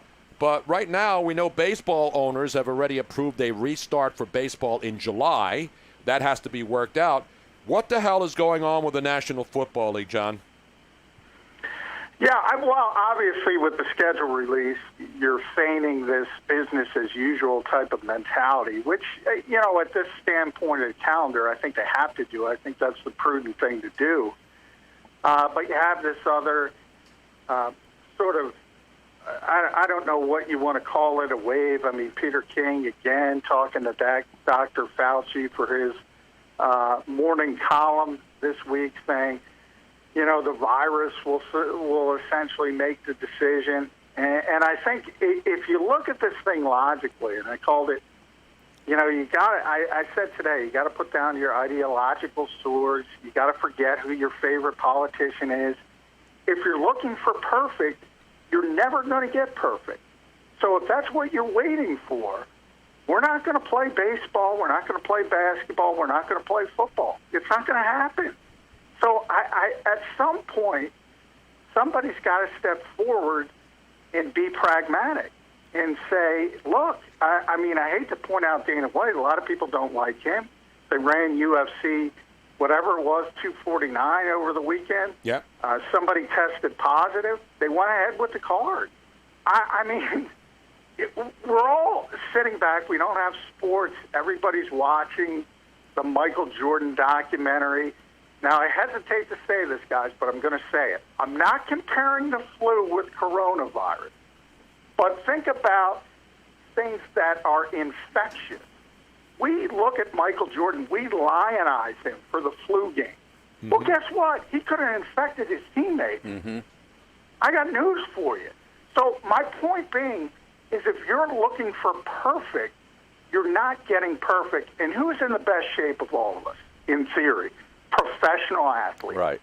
They should be the least likely to have something really horrible happen with this particular disease. Right. Are people going to make sense? Are they going to get pragmatic, or are they going to wait for perfect? Because perfect's not happening. It's not happening, and there's no guarantee of a vaccine. And the other thing is that Dr. Fauci now, I guess, is the commissioner of the National Football League, too. I mean, he's being interviewed, and he's asking... In quarantine, by the way. Yeah, he's in quarantine town. But I saw he did an interview with NBC, and I took a couple of notes down from it. And listen, I respect the guy. He obviously knows, but he's been wrong. But he's been wrong so many times based on projections from this health and science community. That's who I listen to. But he said today that the NFL season will be entirely dependent on how we respond to the inevitable outbreak in the fall. Inevitable. How is it inevitable? Right. Do we know for a fact that it's inevitable? Yes, there'll be another flu season because there is every year. But is it inevitable that this virus is going to rear its ugly head again in the fall, so therefore we can't play sports again in the fall? Well, and I think it is inevitable that it's going to rear its ugly head. But the part you said last, Tony, is the part you got to deal with. What are you going to do about it? Are you going to shut down life for the rest of existence? Because that's what I'm trying to get across. The flu has been around for a really, really long time. You're not going to stamp it out. You're not going to stamp out this virus, and I think that's what he was trying to say. So how do you deal with the virus? How do you move forward? How do you go down the best path possible? If you look about this, social distancing, quarantine, originally you go all the way back to the start of it. What was supposed to do? Flatten the curve so that our hospitals weren't be overwhelmed. Yeah. And then they moved the goalposts. And now it's back to they were never overwhelmed. They're not going to be overwhelmed. And now it's, we got to wait until we stamp this virus out. You're not stamping this virus out. So, again, look, you have to, and I compare it to coaching in a lot of ways. The definition of great coaching is taking what's in front of you, what's put in front of you, and getting the most out of it. So you have to look at this situation and say, okay, this is a pretty bad situation, but what is the best path forward? Is the best path forward completely shutting down life for a time that we can't even imagine 2-3 years down the line? Are we going to shut everything down? I don't know. I don't think that's the best way to go about this. And the amazing thing, John, is, again, I don't know, you don't know, Harry doesn't know, Robin certainly doesn't know, even though she has family that's in the epidemiology field, is if we can't trust, and again, it's not that we don't trust them. It's just that they're not giving us accurate, and they give us what they think is accurate, but they're projections. It's like us making football picks based on the schedule release on what games teams are going to win. We're projecting who we think's going to win. These doctors are using the known science, but and again, I get my information now from two sources. Peter King. When Peter King says it's okay that they can go back and play football, then I guess I'll decide that that's the way I'm going to go. I have to find one person who's going to give me the guidance that I need because he's all-knowing and all-seeing. Well, and I hate to pick on Peter because he's a very nice man. But I love Peter King. I've known him forever. He took a really sharp left turn a number of years ago. There's nothing wrong with that. You can believe what you want to believe. But if you are going to take your advice from Peter King, understand you're not going to play football this year. No. You're just not, because at some point, think about NFL teams, even compared, we just talked about UFC fights, even compared to baseball teams, basketball teams. You're talking about 53 guys on the roster. You're going to have 12 on the practice squad now, so you're up to 65. You got 20-man coaching staff. That's 85. You got support staff. Somebody's going to test positive at some point. And if you're going to say, okay, somebody tested, we gotta shut this thing down for 2 weeks, then what? You're going to ramp it up again and shut it down again? It's just not possible. And I think not enough people use common sense. I say it all the time. Common sense is not common in this country any longer, and it's pretty sad. John McMullen. And again, these are opinions, and again, this is John's job. So it's not like John doesn't want to work for the next 2 years. John wants to work, and he's not telling everybody to go out to work. I have to explain it slowly for the morons on Twitter and social media who think that we're forcing people. It's funny. We have politicians who are forcing. We have politicians who are forcing people to stay inside, where the majority of the deaths are occurring, and yet we can't give an opinion on hoping that sports returns safely without being considered nutcases. That's the way. There's no in between, John. You're either open the damn country, and you're a grandma killer, or you're a grandma, or nobody can ever wait. We have to wait 2 years for a vaccine so Peter King can feel safe enough to go back and do Sunday night football. And Come that's on. why I say, I try to tell people, I don't care who your favorite politician is. I don't give a damn. I don't care if your favorite color is blue or red. It isn't about going back to work. I've been working this entire time. I've been lucky enough to cover football, which has been going about business as usual, so this is an off season. But there have been so many people who've lost their jobs, not just in journalism, but in other aspects. And the old thing is, when the solution is worse than the problem, I always talk about these projections that Tony mentioned. Does anybody have a projection of 30% unemployment, what that's going to do to the death rate in this country? Because I'd like to see that projection. Yeah. Well, I saw the projection. 75,000 people in this country will commit suicide this year because of their depression, about not having a job, about life, about having the TV on, which I turn off all day. 75,000 more than normal? Yeah, not COVID deaths. Okay. These are people who will die from depression, such And by the way, I alcoholism. don't believe that projection either. No, but my point is, right. Nobody can give me a concrete number, and you don't know how this is affecting people already. Their mental state, the fact that they can't support their families, all that kind of stuff.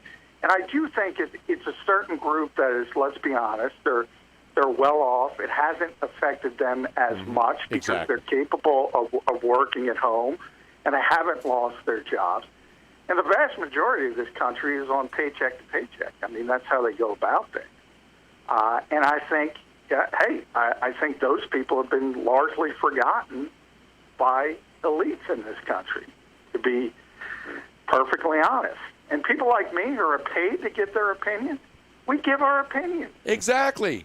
And it's not about politics with us. I don't care who you like and who you don't like. I think all politicians are corrupt. I think the governors and the states are determining that they're in charge, and then people when they say stay at home, and some people don't want to stay at home, they're the criminals. And you don't make law. You don't make law when you are in charge. You have to have legislation. That's why these states are being sued. That's why people like Gavin Newsom got sued, and then he had to back off on some of the things. Because then people have to get lawyers to sue the state for their civil rights, which are being violated, because the governors don't have the authority to pass laws unanimously.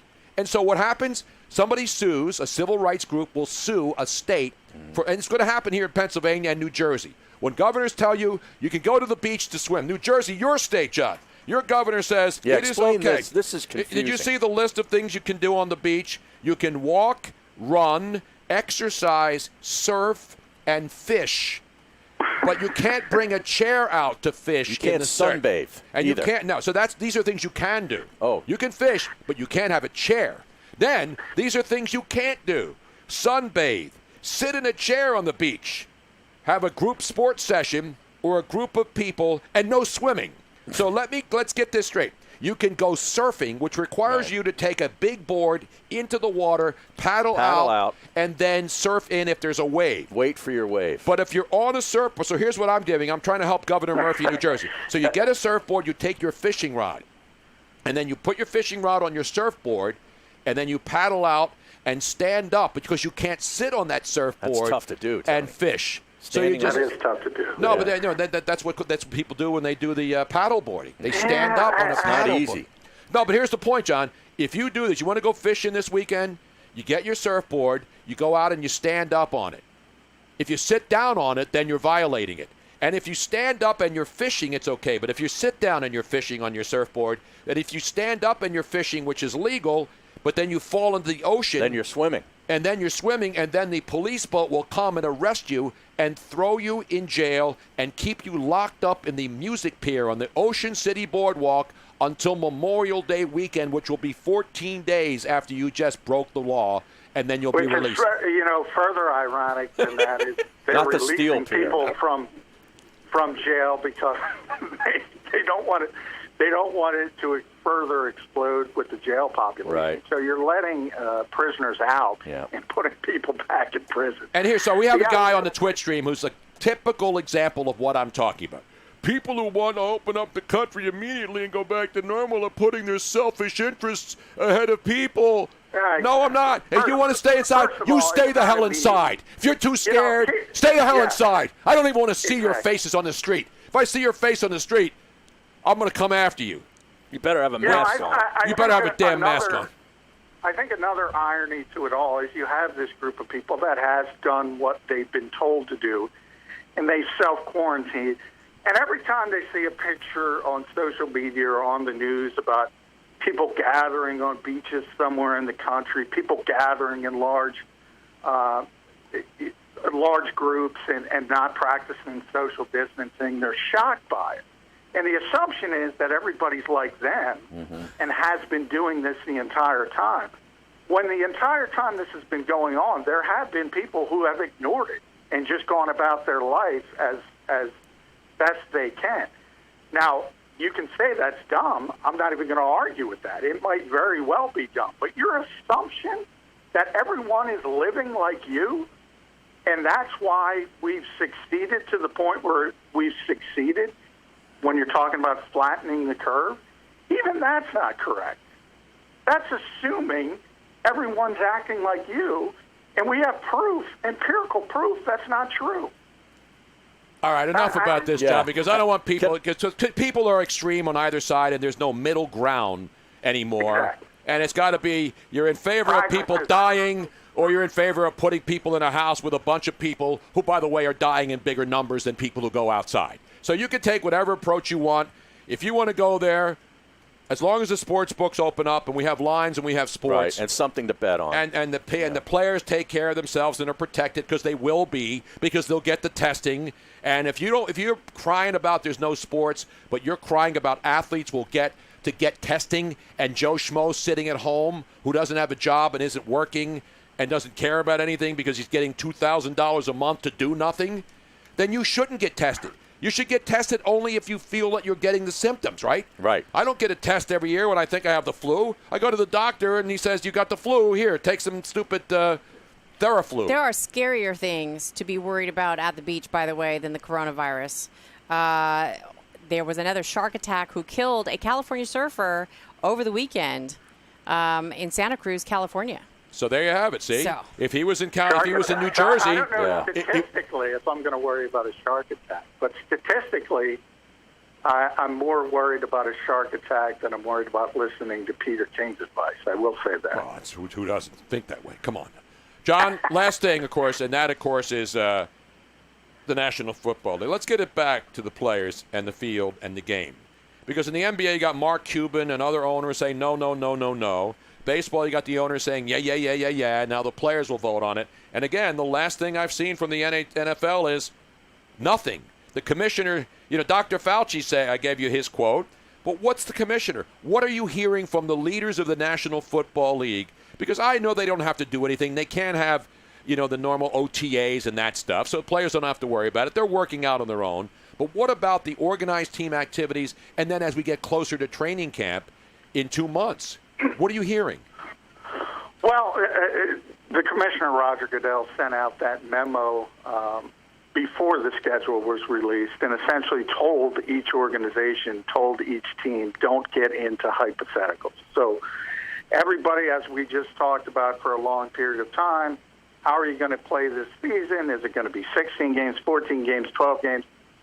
They put out the 16-game schedule. They told each and every organization not to speculate, not to go into hypotheticals, not to say if this happens, that happens, and so forth.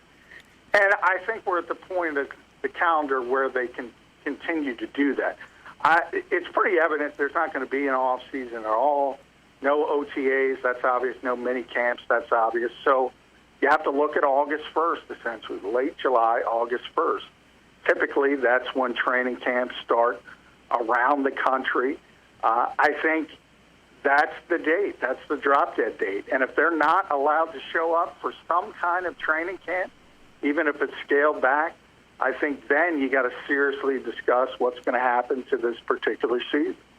Hey, John, Dak Prescott seems to be the ever off-season drama as far as the contract is concerned. There's a rumor out there that there's a deal on the table, 5 years, $106 million guaranteed, but Prescott's camp wants a 4-year deal. What are you hearing about this, and does this get resolved? Well, Kirk Cousins just gave him the advice that the franchise tag is not necessarily a bad thing, and nobody's been better at manipulating his contracts than Kirk Cousins. And I think that's where Dak Prescott is. I think the Cowboys made a mistake by not striking early, and that's what the NFL – I think a lot of fans don't understand when you talk about high-priced contracts, it's about timing and it's about circumstance. It's not saying, okay, this is the best quarterback, this isn't the best quarterback. The bar gets set, and then the next guy goes above that bar, and so forth and so on.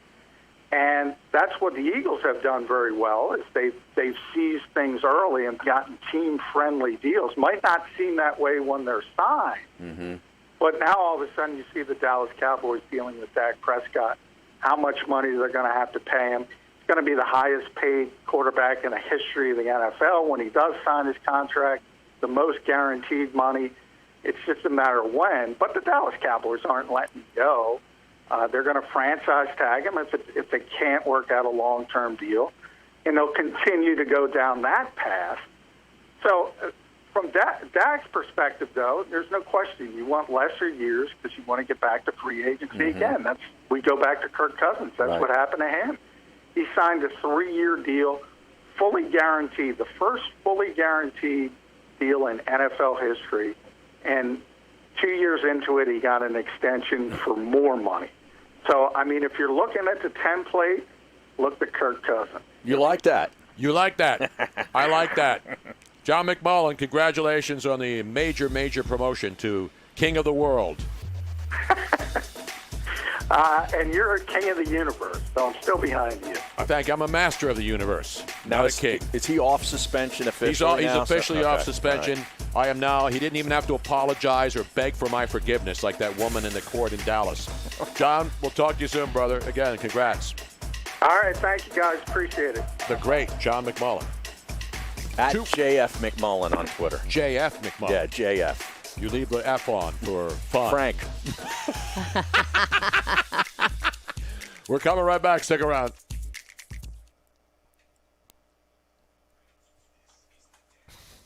I think McMullen might have made some converts today. There were some people in the Twitch chat room that saying, I changed my mind. I've done a complete 180 on McMullen. Now, granted, there's probably people that did a 180 now the opposite way. They went the other way. Yeah. You can't win. You just can't win.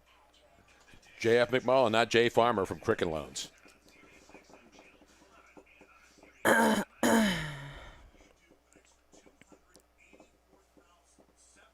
McMullen's out of quarantine and suspension. Just make sure he's deloused. Actually, with no hair, less lice. Boom. Bonus. It's the baldy bonus. Flyer guy Blake. Yeah. Yes, we have Roenick. And that's only, he said that the only reason why he wouldn't be able to come on is if his flight was delayed and he's still in the air, but he's scheduled to be on the ground. I don't know where he's arriving into, but 5:20. yeah. He might be the only guy on the plane. Yeah, who knows? Maybe. No, I'm seeing pictures of planes that are still packed. Did you see that one United? It was a picture of a United flight. Everybody had masks on, but there wasn't an empty seat. Oh, really? On the plane. No, I didn't see that.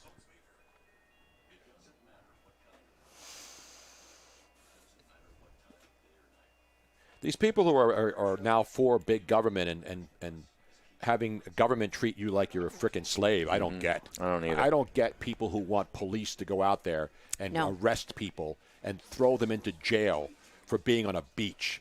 If you were in favor of that, then you need to leave this country then. Because this is not the America the way it's supposed to be. Yeah, we're supposed to still have freedom of choice.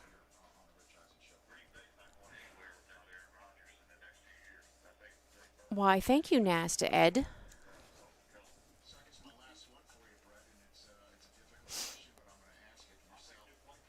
NJ Guy 54. John McMullen is always good and his opinions are fair and he's not a homer.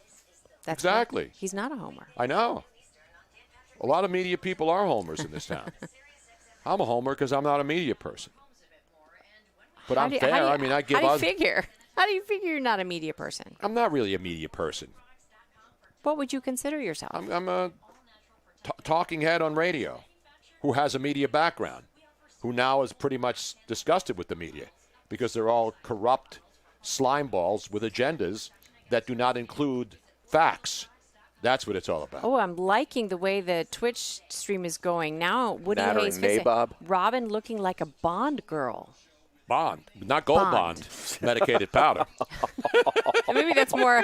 Maybe that's what they mean. That's the Bond they mean.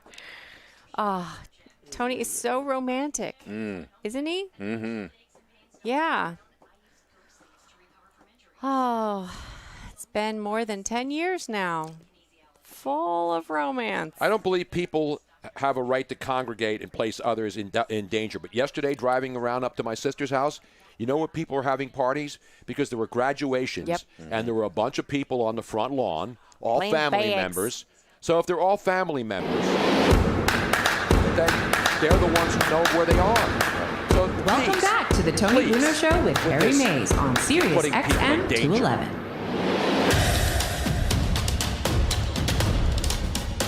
Tony and Harry. Hockey talk next hour. The great Jeremy Roenick. To me right now, Harry, with the American Hockey League shutting down their season, calling off the Calder Cup playoffs because a resumption and a completion is not feasible. Aren't we getting closer to the same thing with the National Hockey League, Harry? Well, I mean, you know, the National Hockey League does have a big TV contract that they benefit from.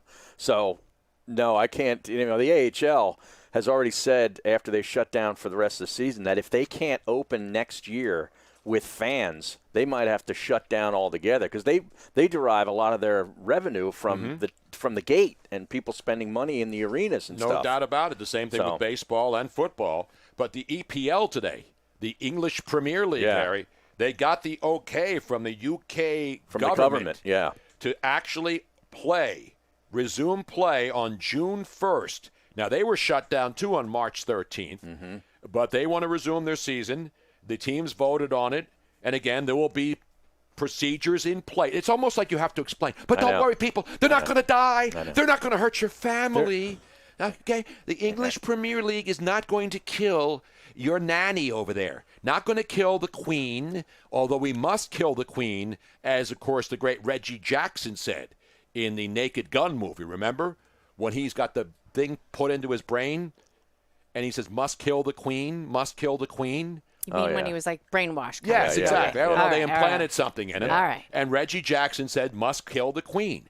So if you're worried about English Premier League, when you watch the games on Saturday mornings from the comfort of your home and you're betting on the EPL, love that. And Harry, stuff. you're a big Arsenal guy. Are you an Arsenal guy? No. I was Everton, but they don't spend any money anymore. So they got their one championship, and they were like the Miami Marlins used to be, the Florida Marlins. You mean Leicester City? You're talking about Leicester City. That was the 500-1 shot or whatever. And they won the thing, and then they went like the Florida Marlins, Miami Marlins. Got rid of everybody. Yeah. All right, we got our one trophy in 25 years. Everton doesn't spend any money, so I got tired of watching a team that just likes to lose. So I flipped to Chelsea. Of course. I went to Chelsea. I stayed with the blue, blue to blue. So I hate to do it to you. You're gonna give me one. I got to give you one of these. I definitely have to give you one of those right now. I'm still Ajax all the way. Ajax. Oh, nice. Not Ajax. That's a different league. But Yes. Yeah, that's the Dutchies. Yeah. They never stop doing anything. They just smoke weed and go out there and go to a bordello. They don't care about diseases or any of that crap. I love people that call him Ajax. I know. I do that just to bust Robin chops. Hey, Ajax is on, Robin. Is that Robin guy or the other Robin Van Persie or the guy whose last name is Robin and then there's a guy whose first name is Robin? Arjen Robin. So that's going to come back, and there'll be people. I wonder what Peter King has to say about the EPL. How dare they decide to resume their season, Harry? I don't know. How dare they? You know who else is coming back, right? You know what NASCAR's coming back. Yeah, and it's funny that I watched NASCAR's E-race this weekend. How horrible is that? It was awesome. Really? I have to tell you. I want to go out and buy the PS4 now and get the steering wheel. But remember, it looks so real. Dude, they've got the Winnebagos outside the track at North Wilkesboro. They got people in the stand. It was so cool. Really? Now, when I say it was awful, I'm going back to when they first started and guys like Clint Boyer were ripping it and just quitting in the middle of the game. Well, Jeff because Gordon they got pissed was in off. this. Yeah, they put Jeff Gordon, but then Clint Boyer, they must have gave him a good talking to. Yeah. Because after he quit. Yep. And he said, screw this. And then another guy said some nasty stuff because they got tired of it after a while because it wasn't a real race. Right. And so they were like, this is okay for about 20 minutes. For 3 hours, screw this. So let me and then ask they pulled his sponsor. Remember the sponsor? Blue Emu, wasn't Yes. it? Blue Emu then said, we're not sponsoring you and your fake car and your fake game. And now all of a sudden, Clint Boyer's back in. I know. Because they sat him down and said, hey, sucker, don't worry. Racing's coming back. Just play with us for a couple of weeks. So I have a question for you. Was it awesome because you saw the graphics and how cool that was? Yes. Or was it awesome because the actual race was a good race? No, I just was blown away by how good it looked, and I want to go out and get the game, player and the game. It's absolutely incredible. It's awesome. There was another simulation that I saw that looked the Kentucky Derby. The Kentucky Derby. Yeah. It looks real. Now, they do an amazing job, and I think it's because I was in Madden 05, 06, 07 that really paved the way for graphics and the realism. Well, that's when video games really went crazy, was when you were on I should take some of the credit for that. Absolutely. As you should take a couple more checks. Forget about credit. Give me checks. There's no doubt. If you're playing those video games at home, those racing games, the soccer games, they're very realistic. Even the football games. Yeah, I think I'm going to bring Hut Strickland back, Tony. Hut Strickland. Strickland might be one of the greatest NASCAR. Because everybody goes to Dick But Trickle. you got to have Dick Trickle at least in your field, Harry. I love the nickname Hut. Yo, Hut. Hut now, speaking of checks and balances and football. Did you read this story? And this is something that they probably did not count on at all when they did the NFL draft night auction. Oh, God. as you remember, Is this for real? Yes. As you remember, draft night, they had all sorts of auctions that you could bid on so they're raising money. Well, one They of were them. like experiences. Yes. Yeah. And one of them was to be a house guest with Roger Goodell for Monday Night Football. Wow. Well, guess who got the winning bid? The guy who was a genius at being able to find ways to keep his name in the news and sell more T-shirts on his great site, Barstool Sports, El Stool Presidente. He won the auction, and, of course, Roger Goodell's the guy that banned them from the Super Bowl. But they're back in now because they're a legitimate operation. Back in the day when they were basically just hating on the NFL and hating on Roger Goodell, so he bid, what, $50,000? Well, he announced his involvement with the raffle when he initially put down $50,000 and was willing to go up to seven figures. He didn't quite have to do that. He said that the final price was $250,000 that he plopped down. And you think Roger Goodell is not going to allow him into his house as part of it? Well, he has to. Of course he will. Contractually. He'll just go down in the basement there and bro hug him and pretend Right. that he cares. And Roger Goodell will pretend that he loves Barstool now because he has to love Barstool because they're a major brand. And because when they send their guys to the Super Bowl Radio Row, all the other little slapdicks around who are on doing their little podcast say, "Oh, there's the PFT commenter. There's Barstool Smitty, who's a Philly guy. Yes. There's Dave Portnoy." So these guys are celebrities now. So Right. you think the NFL is going to prevent them from now going to Super Bowls like they did before? No. No. I think those days are over. Exactly right. They're more well-known than most of the media people. No, you're right. On Radio Row. Except this reporter, of course. Not even self-proclaimed. The man who was named the king of Radio Row by the great Jim Rome, Harry. Not the self-proclaimed king of the coaching world. No. Whenever you're self-proclaimed, you really shouldn't even be allowed to talk. Because nobody should be self-proclaimed, Harry. No one. Absolutely no one. Coming up in the next hour, we'll talk some hockey. We'll get you up to date on all the stuff going on. We'll have a popsicle update. Harry, you a big popsicle guy? Yeah, I love popsicles. Miss Robin will have a really, You might like him even more now. Oh, yeah? Yeah, it's a real good one. Or it's a real bad one, depending on which way you look at it. We're coming back. It's Tony and Harry. It is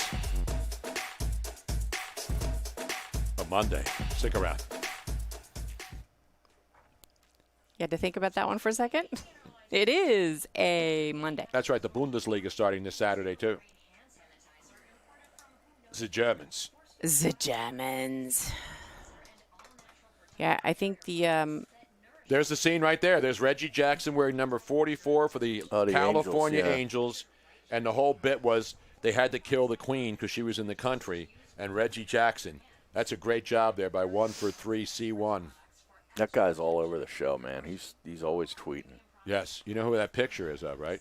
Let's see if your knowledge is there. I don't know who that is. He's a Jim Rome clone since 1996, War Rat Family. Oh, yeah? how come Tom Brady went on Stern show instead of Tony? Explain me how I got Because he went on Stern show instead As of Falcon? anybody's show. Be nice. As The Falcon. guy he should be, you know who had to be really pissed off that he went on Stern more than anybody else? Dan Patrick, all the real sports shows. Yeah. So I don't know why people are mad that he went on Stern. Stern gets pretty much everybody. Yeah, but not normally sports people because Stern's not a sports guy.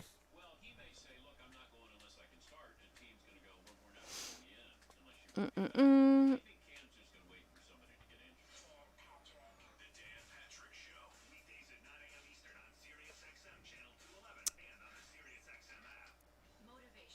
Yes, we know that, Dean. He had Portnoy arrested and thrown out of the stadium. We were there. Dean masturbates to pictures of Dave Portnoy when he's sitting at home. Jesus. Boy, Tony's ornery today, isn't he? Yes. I like it. Listen, Dave, I'll give him a lot of credit, man, for a guy who has no sports or radio What I miss, background. what I miss. He's a marketing genius. Well, Pat, what did you miss? You missed both Tony and Harry yelling at me. Dean's tweeting about McMullen now. No, he always does that. He loves McMullen. He just does that to break balls. I won't sit back and watch residents who live in counties under the stay orders that get sick and local leaders can't see the risks. Today I'm announcing consequences for counties that do not abide by the law and remain closed. Tony, what do you want to talk about when we're coming back?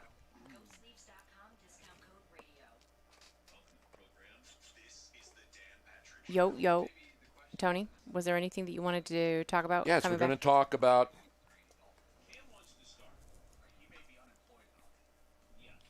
We got to do the pops. Everything on my sheet. Yeah, the popsicle thing you teased. Yeah, but that's not going to be the top story. But look, this is everything. I've already gotten to everything on this sheet, Robin, in 2 hours. I'm impressed. You should be.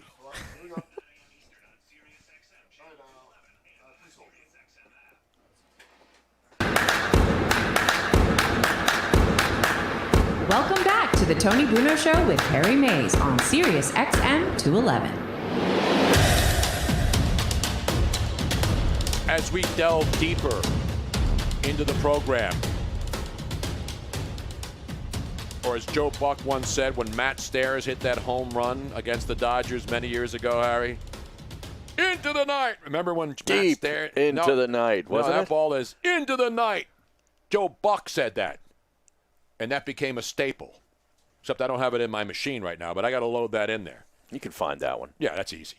There's a lot of little into the night references here and there. Exactly. We used to have a bunch of them.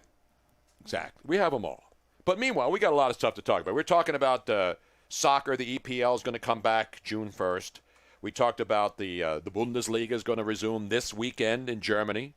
And so we're seeing sports leagues around the world. We saw the UFC on Saturday night with no fans in the stands. They're going to do the same thing in all these sports. And so for the impatient sports fans out there wondering, oh, wait a minute, if the EPL can find ways, and those fans are pretty rough over there, they're not going to let fans in. And they're even talking about if things go well, they may start allowing fans in, but they'd have to social distance, which I don't know if it's possible in some of those soccer stadiums over in England and in Germany and some of the more rabid locations. I mean, they could try with their best intentions, but I think at some point those fans get so nuts. Yeah. They may never be allowed to have fans again, Harry. You think so? And I think some people would say that's good. No, I love the chants and the singing and stuff. Awesome. I think it's brilliant. I totally agree. I think an American soccer, all the new found American soccer fans, and listen, I love the sport. I've always loved soccer. And then Americans had to hate soccer because it wasn't our sport. We didn't invent it. That's how it works in the world. Wait, we didn't invent soccer, so it sucks. Except golf. We didn't invent golf, but golf doesn't suck to a lot of people, right? Right. I mean, that was in Scotland. Exactly. Yeah. But so we only love, it seems, because we're provincial, we love the sports we invented. You follow me, Robin? Absolutely. So we got the EPL. They're coming back June 1st. You got the Bundesliga. You had UFC. Who's going to be next? Golf is coming back with no fans. Yeah, middle of June. But isn't there something coming up before then? Well, there's specialty events. Like you got this weekend, you got Dustin Johnson, Rory McIlroy against Ricky Fowler, that's Matthew still golf. Wolff. People are going to watch that. Yeah, so Sunday. when you're sitting around on a Sunday afternoon now, you're actually going to have live events. Because everybody's running replays of championship games. And, it's like everybody is the one channel that was around for a long time, Classic Sports. Oh, yeah. ESPN, Everything's classic now every channel's Classic Sports because there's nothing new going on. And so we got UFC. We got baseball thinking about coming back soon. And that's what we're looking for. We're not telling everybody they got to go to games. We're not telling people that, it's okay. If you don't want to go, sit at home. Stay home and relax. There's so Nobody's many forcing you to go out. Nobody's forcing you to go out, people. They don't need an audience. I mean, pretty much any racing, whether it's swimming, running, or track, car, horse. Well, horse racing's still going on all over the place. But TVG. they don't but it doesn't matter if there's fans. It doesn't matter if they're fans. Correct. And because they're competing against each other. They're not being fed on by the crowd necessarily. Although you do miss the pageantry of the Kentucky Derby with but when the people who are watching everyday racing from they don't care. Yeah. They're sitting at home, so they can't go out there and smoke a cigar and try to throw tickets all over the infield. Cash them, don't trash them. Throwing tickets over the infield as soon as they lose and are screaming at horses who can't hear them. Smacking the racing form under your thigh. Come on, baby. Come on, 6. Yes. Oh, it's tremendous. Tony, I've never seen him scream. Oh, he goes crazy. Oh, my God, And then we got nuts. NASCAR coming back at Darlington. This is the first of the 6 races, remember? Yeah. 3 at Darlington and then 3 down there at Charlotte Motor Speedway. This is why home tailgating is going to grow, I think. I think people are going to have, like, watch parties at their house. Because they can't go to the stadium. They're going to have watch parties at their home, and they're going to do home tailgating. Yeah, but are you going to let somebody from the outside world into your house without temperature checks? And I think that's happening already. Yeah, Come you think on. so? Our next-door neighbors, every day practically, since they're not working. They're partying. They're partying. Yeah. Oh, yeah. And well, so stay away from them. I do, but I'm not going to go out there and then call the cops on them. No, I know. Did you come in contact with other people this weekend when you were out and about? Everybody had a mask on. Right. Yeah. Everywhere we went. We go to a store, there's masks on. I wear masks. I have cleaner. I went and got my liquor delivery on Saturday. Did you get a mask? And I had a bandana on, my black bandana, and the liquor representative had a Tito's bandana on. Let me give him as he loaded 5 half gallons of Tito's into my car. Why don't you just order the 55-gallon drum? Because they don't sell it. They don't? No, they don't. Maybe have a truck come like the guy, like the wine truck. Yeah. Have a bottle, like an entire tanker truck of Tito's. Yeah. And then have it parked outside of your house so that when you need another bottle, you just go out and put a spigot on it, and then you put a lock on it so nobody else can steal it. Wouldn't that be great if you could get vodka delivered like you get oil for your house? You know what I mean? Like I have a big tank in my basement. 275-gallon tank and in the the Tito's back. truck just comes every 2 weeks. It just fills that sucker up and sends you a bill. And then you can have like a hydraulic pump on there so that you could like feed it up right into your kitchen. Right, like a CO2 system or something to push it up. Yeah. I think we have something Hey, here. let's start working on that right now, Harry. There we go. Oh, we get a couple of MIT students. It's not like it would go bad. You can't do it with wine, but with vodka, you could have it. I mean, in theory, you could have it forever. Not your house. Trust me, it wouldn't go bad. So that's what's going on. NASCAR's coming back. We're going to have some golf. Yep. We have UFC. UFC's got a couple of more weekends coming up. Right. So we're starting to see a slow trickle. And let me explain and say it's slower for the people out there who who think that Peter King is the foremost authority on when sports should reopen. He has his opinion. I have mine. I think sports should open when they're ready. I think athletes who can get testing because they have access to testing, because they shouldn't go out and play if they don't have access to testing, shouldn't play if they don't have access to testing. Could I be any more clear than that, Harry? Well, I don't think any league is going to come back unless they have access to testing. I mean, that's what that to me that's assumed, isn't it? Yes. I know we have to explain it, but I don't know. Jesus. You see Jeremy Roenick's Twitter? He puts this video up. Wait a minute, is he following me? About I don't know, is he? I haven't checked his Twitter lately. He's not following me, but that's not that surprising. I think he's following me. Let me just check right now. He says, staying active to cancel out my quarantine snacks. I saw the one in the backyard where he's doing all these different... He's doing, like, he shoots a basket, he dunks a basketball, then he goes to the rest of his yard, and he gets out a hockey stick, and he does some drills, and then a soccer ball, and then he ends up eating Doritos. Yes, at the end. Yeah, no, that was last month. Yeah, it's been up for a while. But he does it all a la the great Jim McMahon with no shoes on. Right. Yeah, this is a great video. Did you see it, Robin? We'll discuss it with Jeremy Roenick. He's got a nice backyard, too, he does. with a pool. That's what happens when you live in Arizona. I know. And you don't really give a damn. Look at this. He's got like a putting green and shipping green. He's got a bicycle. Is he going to go into the jacuzzi with his bicycle? That would have been a good finish there. That would. But I like the way he ends up. He does some yoga.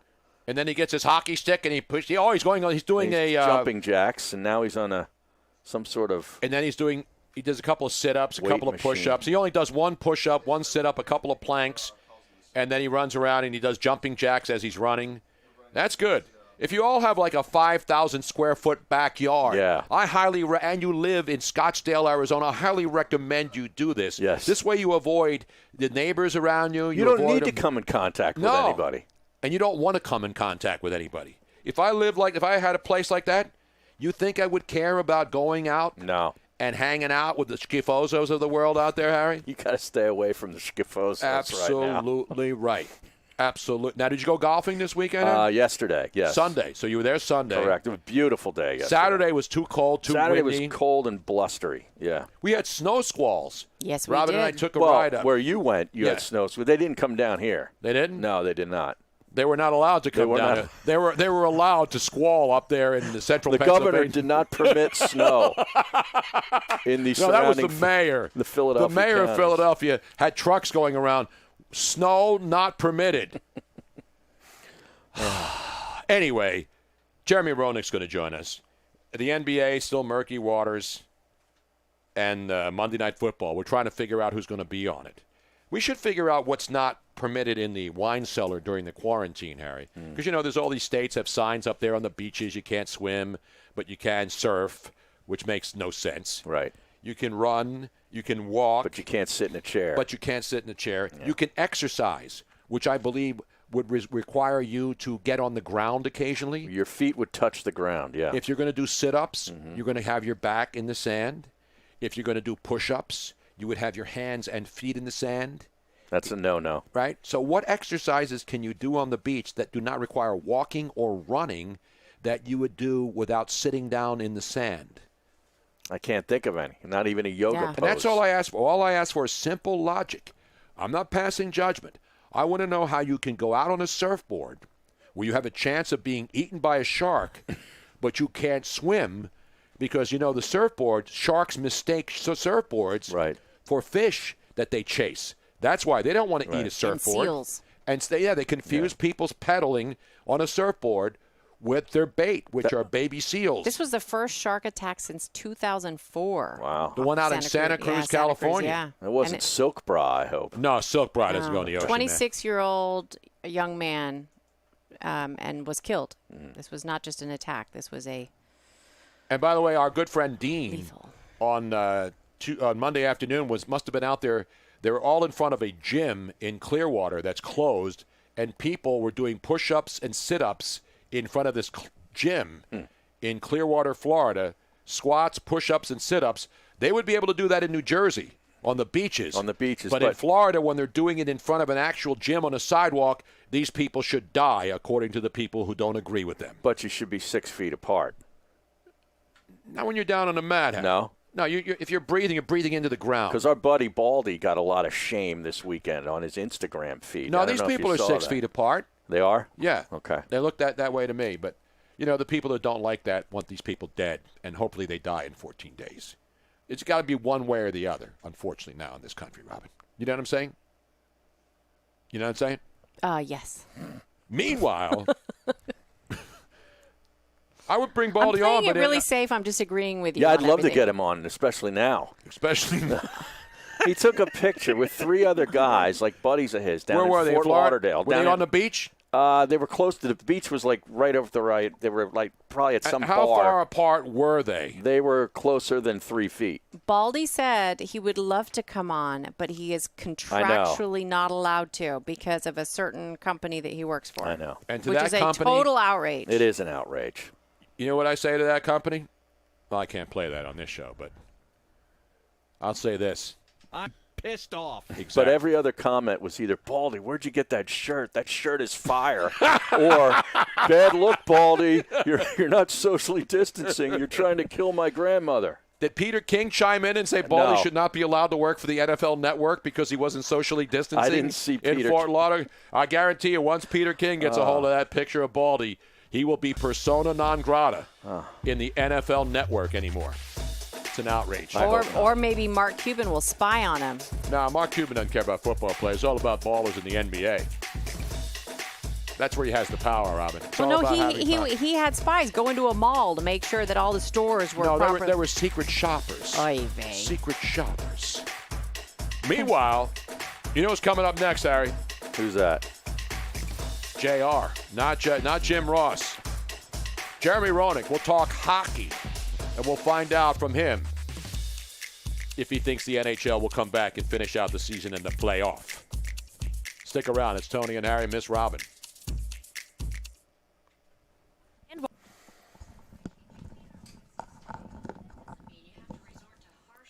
During the quarantine, hopefully Baldy gets his cheesily painted home redone. No. It's beautiful. I love the fact because that downstairs is like the game room It's slash. fashioned after Venice. Yeah, not Venice, California. And it's fashioned after like the Venetian countryside and the rolling hills of Abruzzo.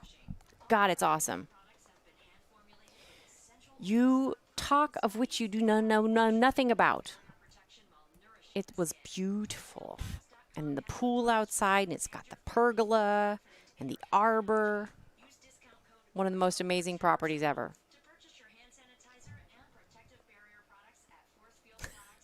His house looks like an 80s AC casino that went belly up. Okay, so it's not everybody's style. But Who is this person making these comments? 91 Sixers. You couldn't even afford.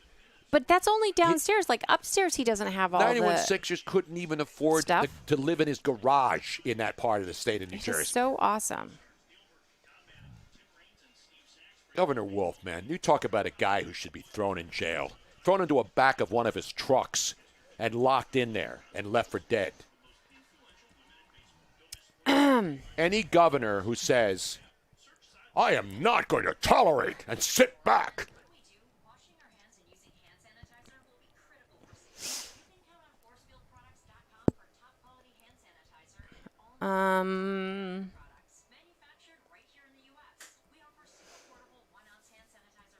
Yes. So we're going to Jeremy here, and then the last segment, that's where you want me to do the popsicle story? Yes. All right. Yeah, we can't do that at the top. Well, no, we can't. Did you see this video of this dude running out of his car, and there's a cop? A cop obviously followed him, and he's drinking a beer, and he's wearing, like, red pants. Did you see this video, Robin? No. It's some clown. Watch this dude. Look what he's wearing. So he's a drunken dude, and he's got some sort of a hat on. He's got, like, these red short shorts. Looks like he's wearing white socks or white leggings. And the cop pulls him over in front of his house. I guess he followed him. And then the guy gets out with his beer, starts running, and then the cop hits him with a taser. And listen to his reaction here. Don't tase me, bro. No, watch this. It's funny.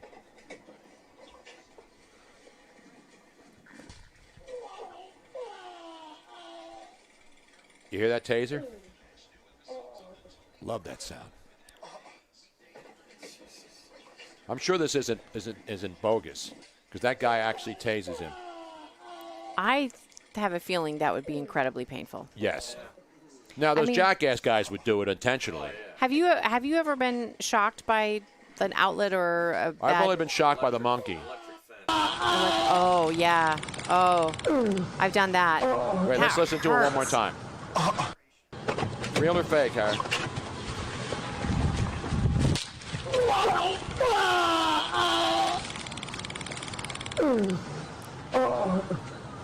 Let me go full screen with this.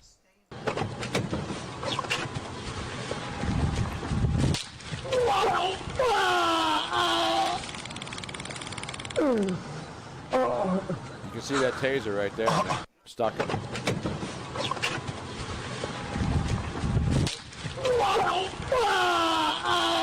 What? Okay.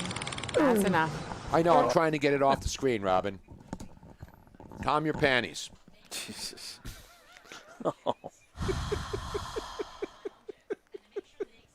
It should be calm your tits, shouldn't it? Yes. That is definitely more appropriate for sure. Sounds like me watching Pornhub. Steve, is that Steve-O?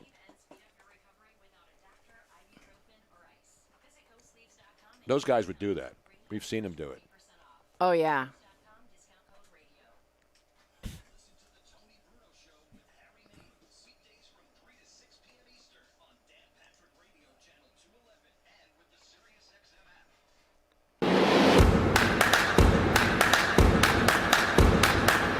Welcome back to the Tony Bruno Show with Harry Mays on Sirius XM 211.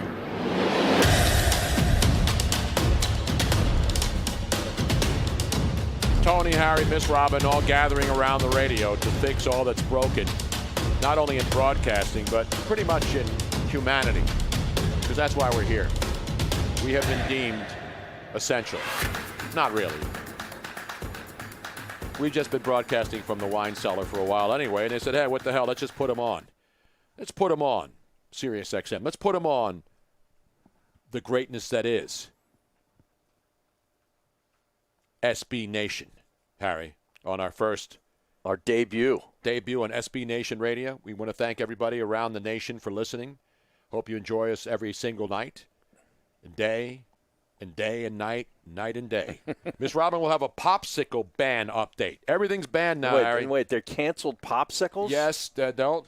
It's a suggestion, and you'll find out why. By the way, this is not by Governor Murphy in New Jersey. The governor of Michigan has nothing to do with this. All right. The governor of Pennsylvania or the governor of California. Now, JR is not answering the phone. Is he in his backyard doing his... No, he said... He's flying, He was flying, and he says, I should be able to do it in the 5 o'clock hour as long as my flight is not delayed. Is his flight delayed then? Well, I don't know what flight. It must be. Is he flying into Phoenix? We'll try again in just a few minutes. Okay.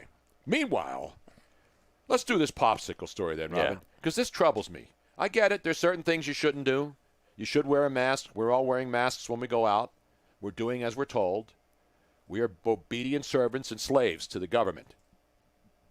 But there's one story and there's one thing I will not tolerate, Harry. If I'm going on the beach this summer or I'm going to go buy a popsicle stand, and we're going to get out of this popsicle stand, what could be wrong with a popsicle that's already wrapped in paper, right? Right. And you buy one and you take it, and then you take the popsicle paper off and then you stick it in your mouth.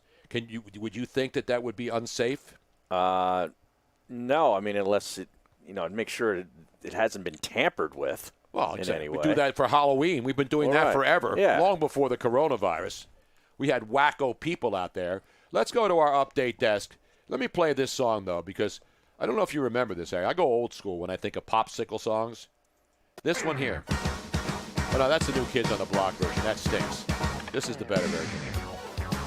Did you know the New Kids on the Block did a song called Popsicles? No. Back when they were really, really, really young. Just listen to their voices here, how squeaky they are. This is when they were really, really young. They were really kids on the block. So Wait, listen, wait. Sounds like Michael Jackson, Sounds like the Jackson 5, yeah. That's the New Kids on the Block. Wow. They were teeny weeny at the time. Somehow I missed this, Tony. So did I. I don't know how. I didn't mix it. I didn't miss it. But there was another group that did the song, Popsicles, that is really the old school one to me. A group by the name of The Mermaids. M-U-R-M-A-I-D. And it went a little something like this. When you're standing on a street corner with a pack of cigarettes rolled up in your sleeves. Your T-shirt? And a T-shirt. Yeah. And you're smoking unfiltered Camels and Lucky Strikes, you sang this. Popsicles, icicles, Harry. Popsicles, icicles, baseball and fancy. We will hold the popsicle story till after the phone call, Now, Tony what year Bruno. is this from, Tony? This has got to be late 60s. Late 60s? Yeah, mid-60s.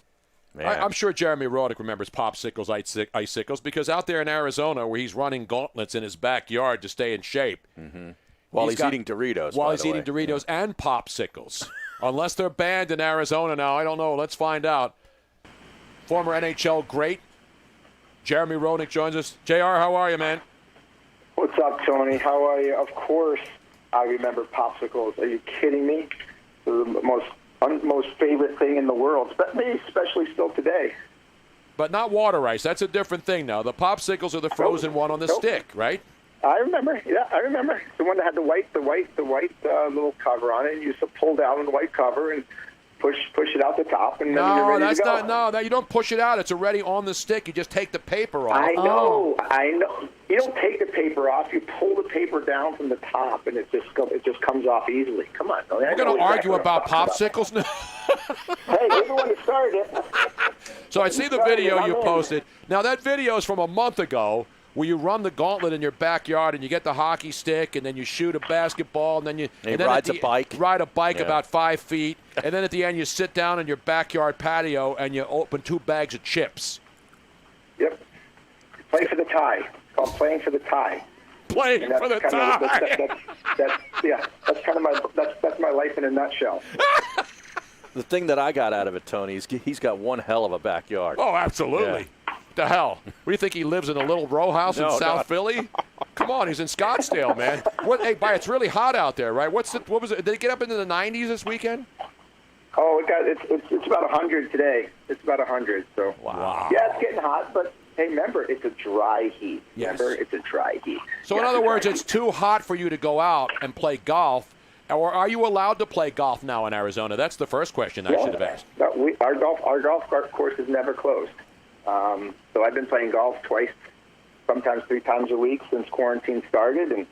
And every Wednesday, our Coyote alumni has a big Ryder Cup. We go out and play with 17 ex-Coyote guys and go out every Wednesday. So, yeah, we've been very fortunate here in Arizona. Wait a minute, 17 guys go on a golf course, and you observe social distancing? You're not worried about killing everybody in Scottsdale?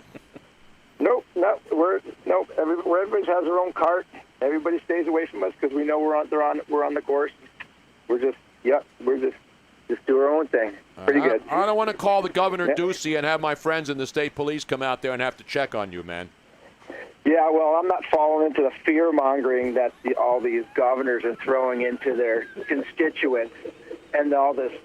I know Corona is a bad thing and it's killing a lot of people, but come on. I'm not falling for the stupid trap that the government's trying to fall us all into. That's okay. Damn right, man, because you're an American. Well, you're a Canadian, but you're an American. You're an American. I feel like I'm in Venezuela kind of a little bit. The government's trying to control me. Now, wait a minute. When you go out there and you go on 10 and you go to one of the big supermarkets out there where Robin used to go all the time, where did you used to go, Robin? What are the big favorite supermarkets out there? There's Bash's out there. Bash's, yeah, I love Bash's. Albertsons. Yep. Albertsons. Yep. Fry's. Fry's out here too. Yeah, because Fry's is it's not just an electronics store. There's also Fry's supermarkets out there. Yep, exactly. But you don't go to the stores though, right? Don't you just have? We have Whole Foods. Sprouts is good. Whole Foods. We have Sprouts. Yeah, absolutely. We go there and we've been there a lot, and we're there most of the time without face masks and doing our thing. And I think Arizona's been pretty responsible here. I think we've come through quarantine pretty well, so hopefully, and I think Ducey has seen that. He's been very cautious and I think responsible, unlike some of the states that I've seen. You mean like New Jersey and Pennsylvania, this neck of the woods where you used to frequent regularly? Well, listen. New Jersey and New York are different. They have so many people that are infected. Absolutely. So you got to be. Every place is different. I think. You got to do what you got to do. I think Cuomo's done as good a job as he possibly can. I don't listen to de Blasio because he's a fool. I think Cuomo's done a pretty good job. I think Whitmer in Michigan's been awful. I think Pritzker in Illinois is awful. All these guys, all they're trying to do is take away a lot of people's liberties. I know they want to protect them, but come on. There comes a point where it's our lives, and we have freedoms, and can't take away our freedoms. It's my body, my choice. It is.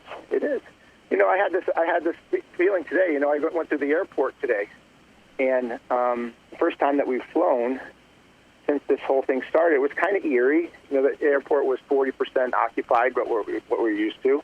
I'd say 90% of the people in the airport had face masks on. Now, granted, I was in California, which is a total different planet from the rest of the country right now in California. But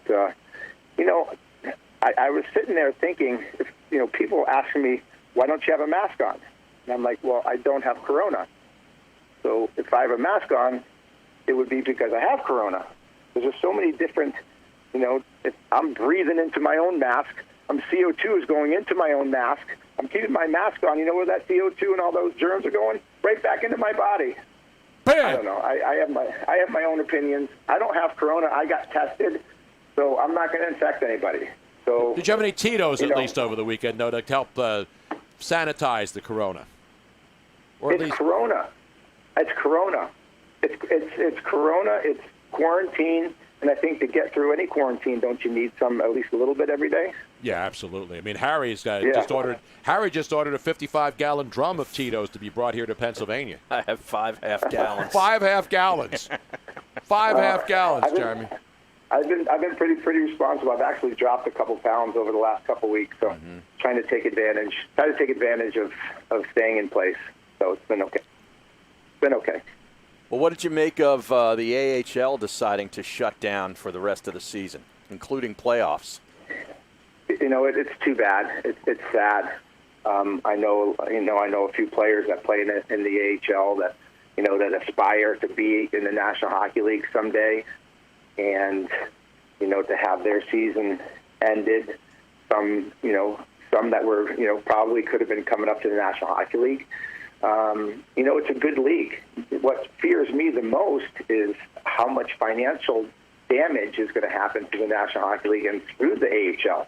Whether the AHL is going to disband or whether it's going to be able to survive this whole thing. I sure hope it does survive, but I feel bad for all those players and really great players. And there's a lot of players that probably could play in the National Hockey League down there. It's a tough call, but financially, I think everybody is feeling the wrath. Yeah, and you make that point. You saw it happen in baseball. I mean, baseball is going to start eliminating a lot of the minor league teams. Now, of course, they have different leagues. The AHL is the legitimate farm system for the National Hockey League. And I know guys play juniors and they play overseas and stuff, but the AHL, that's your pipeline to get help right away if you're a team that needs to call a guy up, right? Yeah, and you got to wonder what's going to happen if there are no AHL teams. There's no place to send these guys. Are teams going to carry? Is the National Hockey League going to change the rules of how many players they can carry for injury reasons, or players that are on the cusp? Are they going to allow a team to carry 30 players in the city, whether they don't all travel, but they keep them close and train with the team? There's going to be a lot of players that are going to have no place to go, and when that happens, you start losing the quality of the outreach of players that you can reach to once injuries occur. It's a tough situation that the NHL is in. Yeah, Jeremy, what you're saying there, maybe it ends up being like a practice squad like the NFL teams have. I mean, if that's what's going to come to, and if it does come to that, they're going to have to be on certain salary scales and payroll scales, and that's going to cost the team more money. Now, a lot of the teams that do fund their AHL team, if the AHL team does fold, they will have that sort of money to be able to put into maybe a practice squad team, but. I mean, those are tough decisions. If I'm the National Hockey League, if I'm Gary Bettman, I wouldn't want to put that many players out the pasture. Jeremy Roenick joining us out there now. The plane, before we get back to the rest of hockey, was it packed? Because I saw some pictures of planes where they were packed to the gills, middle seats, everything else, and I saw one of the airlines, Frontier, that announced that you would have to pay extra for a middle seat if you wanted it empty. They backed away from that. Yeah, they backed off of that. Because people were going, are you crazy? You're already charging everything's a la carte. To go to the bathroom, you have to pay extra. So was the plane that you were on packed going from California to Arizona? No, only 40 people. Everybody had to wear masks. Middle seats were not allowed to be sat in. Okay. Now, granted, I'm sure that would be a little bit different if there were more people, but they had it. Southwest had it perfect. They did a great job, and the stewardesses have it easy. They just welcome you on. They tell you all the briefings, and then they sit down and enjoy the ride. They don't serve any food or drinks or anything. And, it's unfortunate to see the situation in the airport and having to do all that stuff. But I thought Southwest really handled it really professional and was very pleasant, actually. I would have been pissed. I need my peanuts on there and at least one ginger ale. I don't need alcohol. The crazy thing is they make you wear a mask, but you pull the mask down because I brought water and chips on the plane, so I can't eat that through the mask. I'm pulling that stuff down, so it kind of defeats the purpose, right? So I don't know. It could be. You should be like those those pajamas that you buy your wife for Christmas, where they have the little trap door in the back. You have a trap door in the mask so that you can open it and then drink your water. Or eat your nuts. Exactly like the breastfeeding bras. Exactly. Robin, that's your job today. After the show, you're going to make some masks that are like breastfeeding bras where you could just have a little window, maybe a little zipper. A zipper and a leather one with a zipper. How great would that look? Oh, I think they already sell those. Yeah, I think so too. Hey, I got a better idea. Let's just eliminate them. Period. Total, except for the people. Now, come who are on. Now infected. you're telling, but you know what's going to happen now, Jeremy? People are going to tweet and they're going to come after me and they're going to say Jeremy Roenick is trying to have other people die because of his selfishness. Oh, I'm going to lose sleep over that one. I'm going to lose sleep over that one. You know, I'm going to lose sleep. You know what? If you're infected, if you're sick, stay home. If you don't want to get sick, you don't want to get infected, stay home. Don't go out. Don't go out.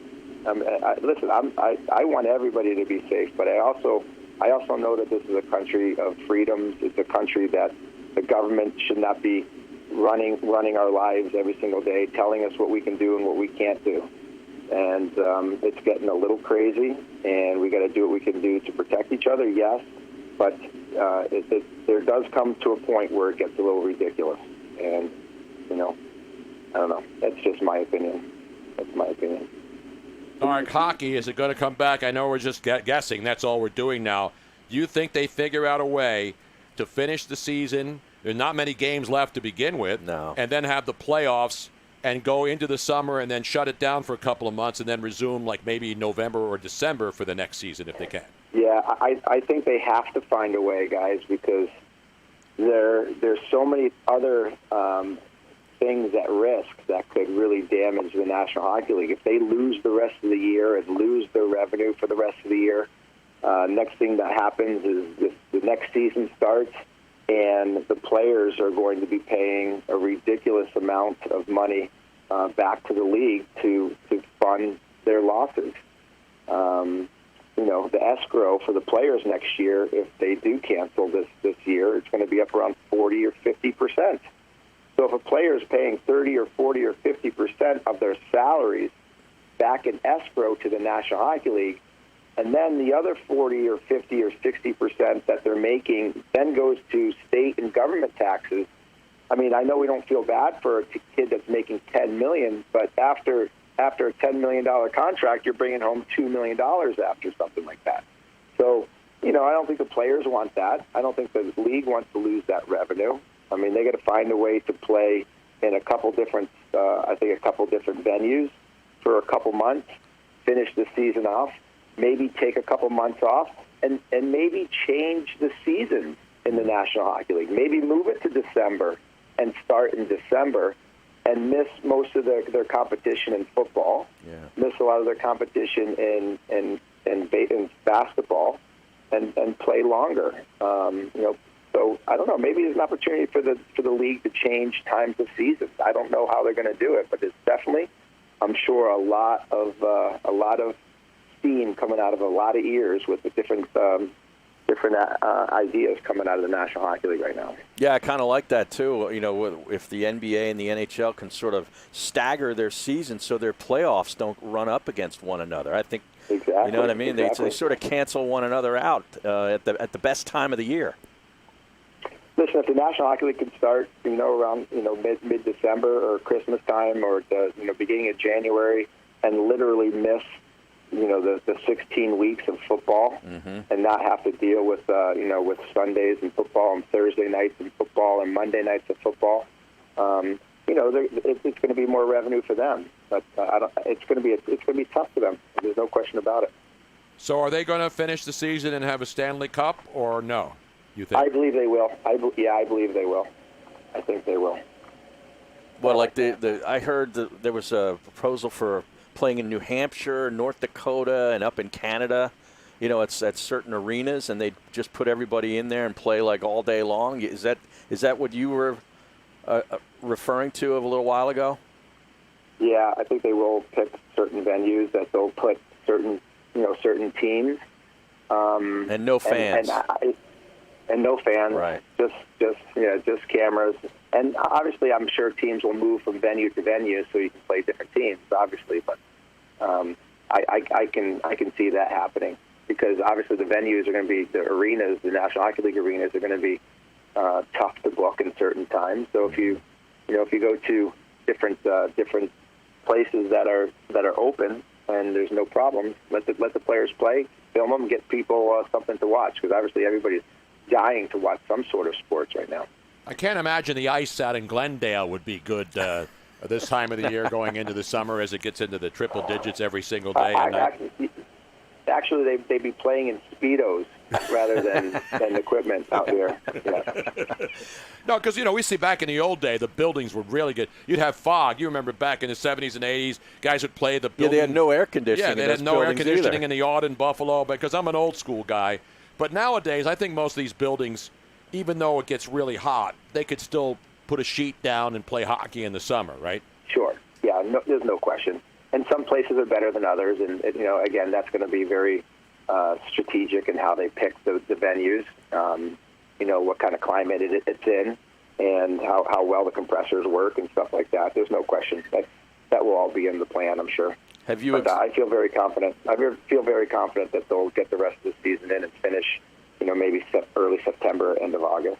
Have you exhausted all your list of shows to watch on Netflix and Amazon and various other platforms? Oh my gosh! I actually reached out to my Twitter universe to get some more options and suggestions on what Netflix I should be watching. I've watched some extremely riveting shows over the last 2 months. That's for sure. And you had to watch Tiger King, right? If you didn't watch that, then there's something wrong. I started watching Tiger King, and I got so disgusted with stupidity that I had to turn it off. Come on, man! It's only 7 episodes. All these other stupid Netflix shows have 17 seasons of watch of that crap. I know. I have enough stupidity watching cable news. I don't need to watch that either. Well, you're right about that, boss. What about The Last Dance? Yeah. You digging that? I love The Last Dance. I was riveted last night because I lived through it. I was there watching all of this, and all the characters that you see walking in front of the camera. A lot of them are my friends still today, and to listen to Michael and to watch the way he handled himself and his professionalism and his determination and his ability to have that. That ability to pull people in and to challenge people, it's riveting. If there's not an athlete that doesn't watch that doesn't want to go back onto the ice, the field, the court, and start playing again, then they're fake athletes, because it's just watching him is just so unbelievable. It's fascinating. No, it's great stuff. I mean, even though we know the results and what happened back then, and you were there, as you mentioned, in Chicago. Mm-hmm. I mean, it's just seeing all the behind-the-scenes stuff. And, Dick Vitale had a great point today because, everybody wants to be like Mike, but you really can't be like Mike unless you have that kind of drive and passion to drive others around you. There'll be nowadays, if somebody was like Michael Jordan and wasn't as good and they started yelling at their teammates to inspire them, they would be considered a jerk, right? Bad teammate, yeah. Well, you got to look at it another way, too, is he, as good as he was, and challenged everybody that he could, and he did it with all eyes on him. Mm-hmm. As the people were watching him, as the cameras were on him all the time, he couldn't get away from everything, so there was constant pressure and constant craving to see what he was going to do next, and he found a way to bear through everything and get it done. And not everybody can do that because not everybody has eyes on them like Michael Jordan did. I mean, this guy is beyond big in terms of sports figures in our generation. Jeremy Roenick, ladies and gentlemen, your documentary will be called The Last What? It definitely won't be the last word, that's for sure. That was Jim Rome's original show on ESPN, too, The Last Word, back in the day, man. I don't think I'll ever have one of those. No. Maybe The Last Straw. That's a Last good one, Straw, that's good. Well, you can't use straws anymore unless they're paper, man. Come on, man. You got to stay with it, JR. You got to stay with it, brother. Listen, I told you I was just in California. I took my straw out. I didn't even bother to use it. It's worthless. But it's the last straw because I'm kind of at wit's end, just like everybody else, Jeremy Roenick, JR, always great to talk to you, man. Thanks for popping on, brother. All right, Tony. Thanks, guys. Have a good one. Thanks. See you, man. The Last Straw. Yeah, that's good. I like that one, The Last Straw. Yeah. Speaking of last straws, we'll have a popsicle update and The Last Dance on this show coming up. Bum, ba-dum, bum, bum, bum, bum, bum.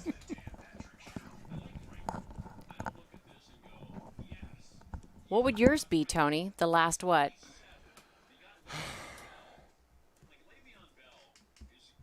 I'll ask the same thing of Harry. I don't know. Yeah, I'm gonna have to go with Reese, man. The last call. The last call. I like that. The last shot? The last waltz. The last rant. Tony, you are known for those. The last outrage, the last nerve. People are giving suggestions. The last hole. The last damn it, Robin? No. TMCD 215, the last hole. The last what up? That could have so many different meanings too. The last original TB. The last OG. The Last Waltz is my favorite Engelbert Humperdinck song. Are you going to play the music, Tony? Yes, I got the popsicle, icicle. Popsicle. Oh, I'm going to play Popsicle Toes. You're going to play Popsicle Remember Toes? that song? No. Come on, Howard. It's a great song, man. Let's see if Joe C. knows that one. That'll really show me his versatility when it comes to different musical genre. This is Huh? Mirror. Popsicle Toes is all she knows. Oh, we got to play little Richard too. Kevin Cookie 32, the last. I won't read the entire thing, but you might be wrong if Tony keeps going the way he's going. This is Michael Franks. Remember Michael Franks? Oh, the last call for alcohol. And when God gave out rhythm, He sure was good to you. You can add some. You know this song, right? No. Well, this wasn't one of his big hits, unless you're a big fan of Michael Franks. But was this one of these things, Conjunction Junction, like No. on those kids' No. TV shows? No, it does have that same beat, Yeah, it though. sounds kind of like that. back and he knew it, baby. But I wrote this song instead, and I call it Popsicle Toes. Popsicle Toes. Smooth. Popsicle Toes is always knows. I thought it said she always knows. Popsicle Toes. Popsicle Toes. You're so brave to expose those. When you get into bed, it's not good finding popsicle toes. That shit'll kill you. Now, which song would you like to hear from Little Richard too? Good golly, Miss Molly, Tutti Fruity, Tutti Bama Frutti. Lama Bama Bama Lama Bama Loo. Ed Nasta. Robbins would be the last nerve. Totally. Getting on my last nerve. Where was Michael Franks' biggest hit, though? He had enough. Welcome back to the Tony Bruno Show with Harry Mays on Sirius XM 211. Breaking it down to levels never before seen or heard in broadcasting. That's why we're here. That and we're locked in our basement, so we have no place to go. Yeah, where else would we be? Outside, but then we'd be yelled at if we weren't wearing. And I always wear a mask outside. Well, not always. I'm not wearing it in my car, by the way. Wait a second. When you walk out the door, you have a mask No. on? No. All right. It's When I just walk when you to go the to the car. grocery store. And Correct. Stuff Exactly. When I walk to the car, we have a box of masks. Right. We have hand sanitizer. We got rubber gloves. Yeah. We got the whole bit. Right. The Clorox wipes. It the is whole amazing nine. how many people you see out there biking and running with masks on. I'm like, that is not good for you. It's It is not? not. No. You're breathing. It does allow some CO2 to be breathed back in, which is not good for your Yeah. body. I You saw need somebody. the flora and the fauna. I whatever saw that- somebody playing golf with it with a mask. no. on the Really? other day. It's Yeah. Like if there's nobody around you, if their people are at least 6 feet away, Yeah. you do not need to wear a mask. Did you hit a ball into his group, though? Did you try to shank one No. to wake that guy up? No, I didn't. It's ridiculous, man. Absolutely ridiculous. Meanwhile, let's get back to this popsicle update. Yes. Before Jeremy Roenick rudely interrupted Miss Robin, who was delivering a popsicle update. So rude. and then we need a Little Richard update. Yeah, Little too. Richard. Yes. We mentioned Jerry Stiller passed away at the age of 92. Little Richard over the weekend, 87.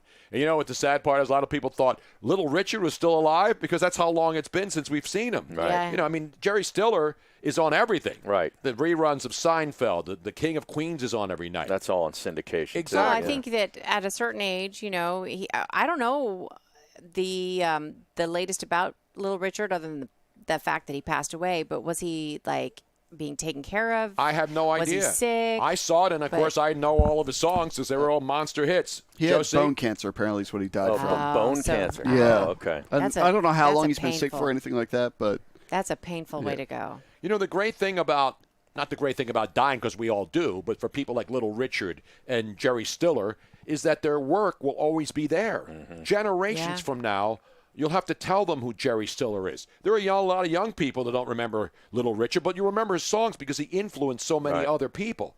But let's get to the popsicle update first because it's starting to melt, Harry. And we don't want the popsicle to melt because it becomes messy. And let's get back to our popsicle update with your correspondent, a woman who always runs after Mr. Softy when he comes down the street and you hear the favorite tunes, your correspondent, Miss Robin. Robin? Dateline, heat waves all over. We are getting the polar vortex here, but elsewhere. No, it's over. That's gone. Elsewhere in the world, it is heating up, and there is, you know how they had the cinnamon test where people would take a spoonful of cinnamon and all that. Well, there is something out there that you should not do, ladies, no matter how hot you get. Do not take a popsicle and stick it up your hoo-ha to get cool. Wait, what? Who yes. would do that? This is... Who does that? Who has time? Don't even advise people not to do it because if they do, it's natural selection. Seriously. It's not going to kill because you. I think if it's still in the wrapper, actually, maybe that would be okay. Nah, then you get the paper stuck in there. No, you know, they it's have like when you plastic colored. You know when you get something like this, people smoke cigarettes. But let me just in your tell you, lip. it is not a good And it would stick on there, idea to stick something that cold up inside of you, no matter how hot you get. I'm just telling you, do not. This is a woman Do giving not. women advice, Harry. Now, what about a man who suggests that it's hot down there, it's getting hot down there, I'm going to take my clothes off, and then what do you do? Well, I mean, there are sorts of things where you can suck on the popsicle, and then. Wait, even if they come up with a popsicle swab test to test for coronavirus, as our good buddy AJ in San Antonio. Let's just. I'm sure that people can have their imagination as to what you can do with a popsicle. Yeah. But you should not. It is not good for your flora and fauna to stick anything up By the there. way, Flora and Fauna will be back on the main stage at a Once club near Club you. Risque can open again, yes. But I know that you get really, really hot, ladies and gentlemen, ladies especially. But you can do other things to cool yourself off. Like you could take 2 popsicles still in the wrapper and put them underneath your bra. That'll cool you off. You can put it underneath your armpits. That'll cool you off. That's for both men and women. How about just jumping in a tub of ice? Well, what if you don't have that and you just have popsicles? Nobody has popsicles. How about a fudge-sicle with a little ice cream in there? Oh. Get that chocolatey flavor. Or the orange creamsicle. That was one of my favorites, by the way. The orange creamsicle? Yeah, I used to love that. Not the Jello pudding pox, which Bill Cosby would recommend at various clubs and functions with the young children and the particularly the older women who enjoyed that kind of stuff. But this is just a general PSA because we do not want ladies to do this, even though there's an online challenge that say you should. There is? Yes. Don't do There's it. there's Don't a do popsicle it. online challenge right now? Yes. Don't tell me do there's it. video. Oh, no. Why not, Harry? You don't have to pay for it. Now, I hope that little girl doesn't come up with I wonder what's in your hoo-ho instead of your butthole. Because remember, she's the rage now with I wonder what's inside your butthole. She could add a verse. Yes. She says, is it astronauts or aliens? Right. Is it popsicles? She Exactly. could add the popsicles in Let's there. go to the videotape. No. Oh, my God. So there you have it, folks. It is your PSA update of the day. You are welcome. And just make sure you're 6 feet away from somebody if you're sticking that popsicle Now, inside your private Before we parts. go, Tony, people still want to hear some homage to Little Richard. Now, Yeah. our good friend, our good friends out there all over the place, and my buddy out there in Livermore, and all of our other buddies are talking about seeing Little Richard. Little Richard. Let's crank it up.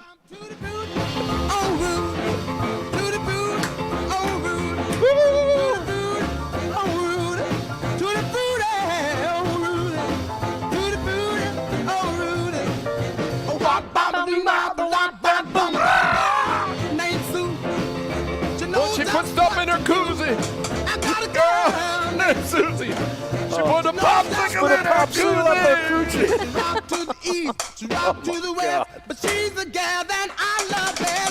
Richard Wayne Penniman is his real name. Penniman? Penniman. Wow. Yeah. How did he get Little Richard the nickname? Well, he's not a very tall guy. And his first name is Richard. Pretty easy. Yeah, that's Little Richard. I meant did he have older brothers and so he was Little Richard? Was there a Big Richard? I'm serious. I don't know. That's a lot of research. All right, come on. Now, he presided over Tom Petty's wedding. Did he So really? he's a minister just like you. Just like Tony. I am, ordained, baby. Yeah. Oh, for those of you who do not know this, yes, Tony is an officially ordained minister. Yeah. So if you are out there and you would like Tony to officiate, Well, we can't do weddings right now, Robin. We're on hold. you can do it online over like a Zoom. No, I need Zoom flesh wedding. on. I need flesh on flesh weddings. We don't do any virtual weddings here. I'm sorry. Virtual divorces, yes. Even if you get paid? No, if I get paid, it depends on the check. The Benjamins might change your mind. Yeah, Little Richard in concert was great.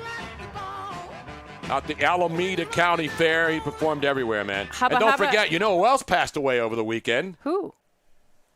Betty Wright. Not Betty White. No, not Betty White. Oh, I was going to say, what? Betty Wright. You know what she did, right? No. The cleanup woman. Remember the song, The Cleanup Woman? Yeah. I didn't even pull that today, and I apologize. The Cleanup Woman.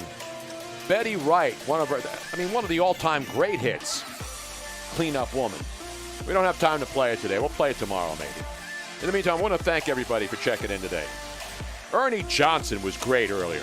Oh, yeah. From the NBA on TNT. He does baseball. He does golf. He does everything. He's just great, great, great. The great John McMullen and Jeremy Roenick, who checked in today, and all the people who listened that checked in from all over this great nation, from sea to shining sea. All of you locked inside, don't forget to be locked inside again with us tomorrow. In the meantime, don't drink and drive, don't text and drive, and God bless America. It's still the greatest place on earth. Dude. All right, Twitchies. Wait, let me find a cleanup woman. Oh, you're going to play the cleanup I got it here, woman yeah. for... I got to go on Unlimited to give a shout out to Betty Wright. You remember this song? I got it right now. Not off the top of my head, There I it don't is. remember. Even Joe C knows this song. This is good. Give me little horns now. Oh, is this from the Blues Brothers? No. That sounds like the Same- beginning. same riff. Is a woman who gets all the love we girls leave behind. Don't know this song. She gets all the love the other girls get behind. She's not coming in and cleaning her house. She's cleaning up on your man. Exactly. It's because she picked up a man of mine. Nope. See what I'm talking about? Now Come on. Hubba is asking, hey Tony, can you marry me? His wedding was canceled because of the coronavirus. See, you could do it virtually, Tony. Yeah. Hubba, where are you? Ask Hubba Hubba how much he'll pay. Does that mean I have to shave? Andrew, I'll call you right back. Just making it easy For the cleanup lady. for the cleanup woman. That cleanup woman, baby. Anyway, he's an Ambler. So you could it's actually close enough that you could do You can meet it. him right at the corner of Sumneytown Pike and Butler Pike. right at the, what's the one? Bethlehem Pike and Sumneytown Pike. There used to be a gas station there. There's a giant supermarket. You can do it in that parking lot. And we can go We can go up to the next road, which is 202 at Sumneytown Pike, where the great restaurant is there. You know what I'm talking about? Well, I've been there. Corner of 202. He says that's where he lives. Whole Foods, right by there. Well, 202, isn't that Butler Pike? No, up there it's actually when it goes through Gwinnett. Forget the name of this stupid street. I used to live there. Sumneytown Pike crosses Bethlehem Pike, but up there it's called something else. Bethlehem Pike is also 309 at some point, too. 309. But 309, you go down to get on the expressway part. But if you stay on Bethlehem Pike, it actually connects. As thrilling as this MapQuest I know, this is good Monco knowledge. This is Monco knowledge. Let's say goodbye to all of our fantastic Twitch folk, and we will be seeing you tomorrow. When would you like to give out who's going to be on tomorrow? Troy Aikman will be on the program tomorrow. Starting it off big, so beautiful. The William Penn Inn. That's right, Rod. See you tomorrow. The William Penn Inn. The Bluebell Inn is on 73, where it goes around the corner when you make that turn off Sumneytown onto Bethlehem Pike, and then it's a quick right, and then you go back Bethlehem Pike, and that takes you back to Don Cannon's old golf club back there. Old York Road? No. It's on Bethlehem Pike. Cedarbrook? Cedarbrook, that's right. Cedarbrook. That is great Cedarbrook knowledge.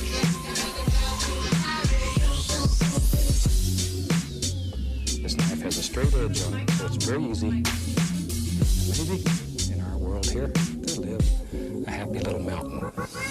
Thanks for tuning in to the Tony Bruno Show with Harry Mays. Did you miss any of the show? Subscribe and download the audio available on all your favorite podcast apps such as iTunes, Spreaker, etc. Hope to see you back here live Monday through Friday from 3 to 6 p.m. Eastern on Sirius XM Channel 211 and Twitch.tv.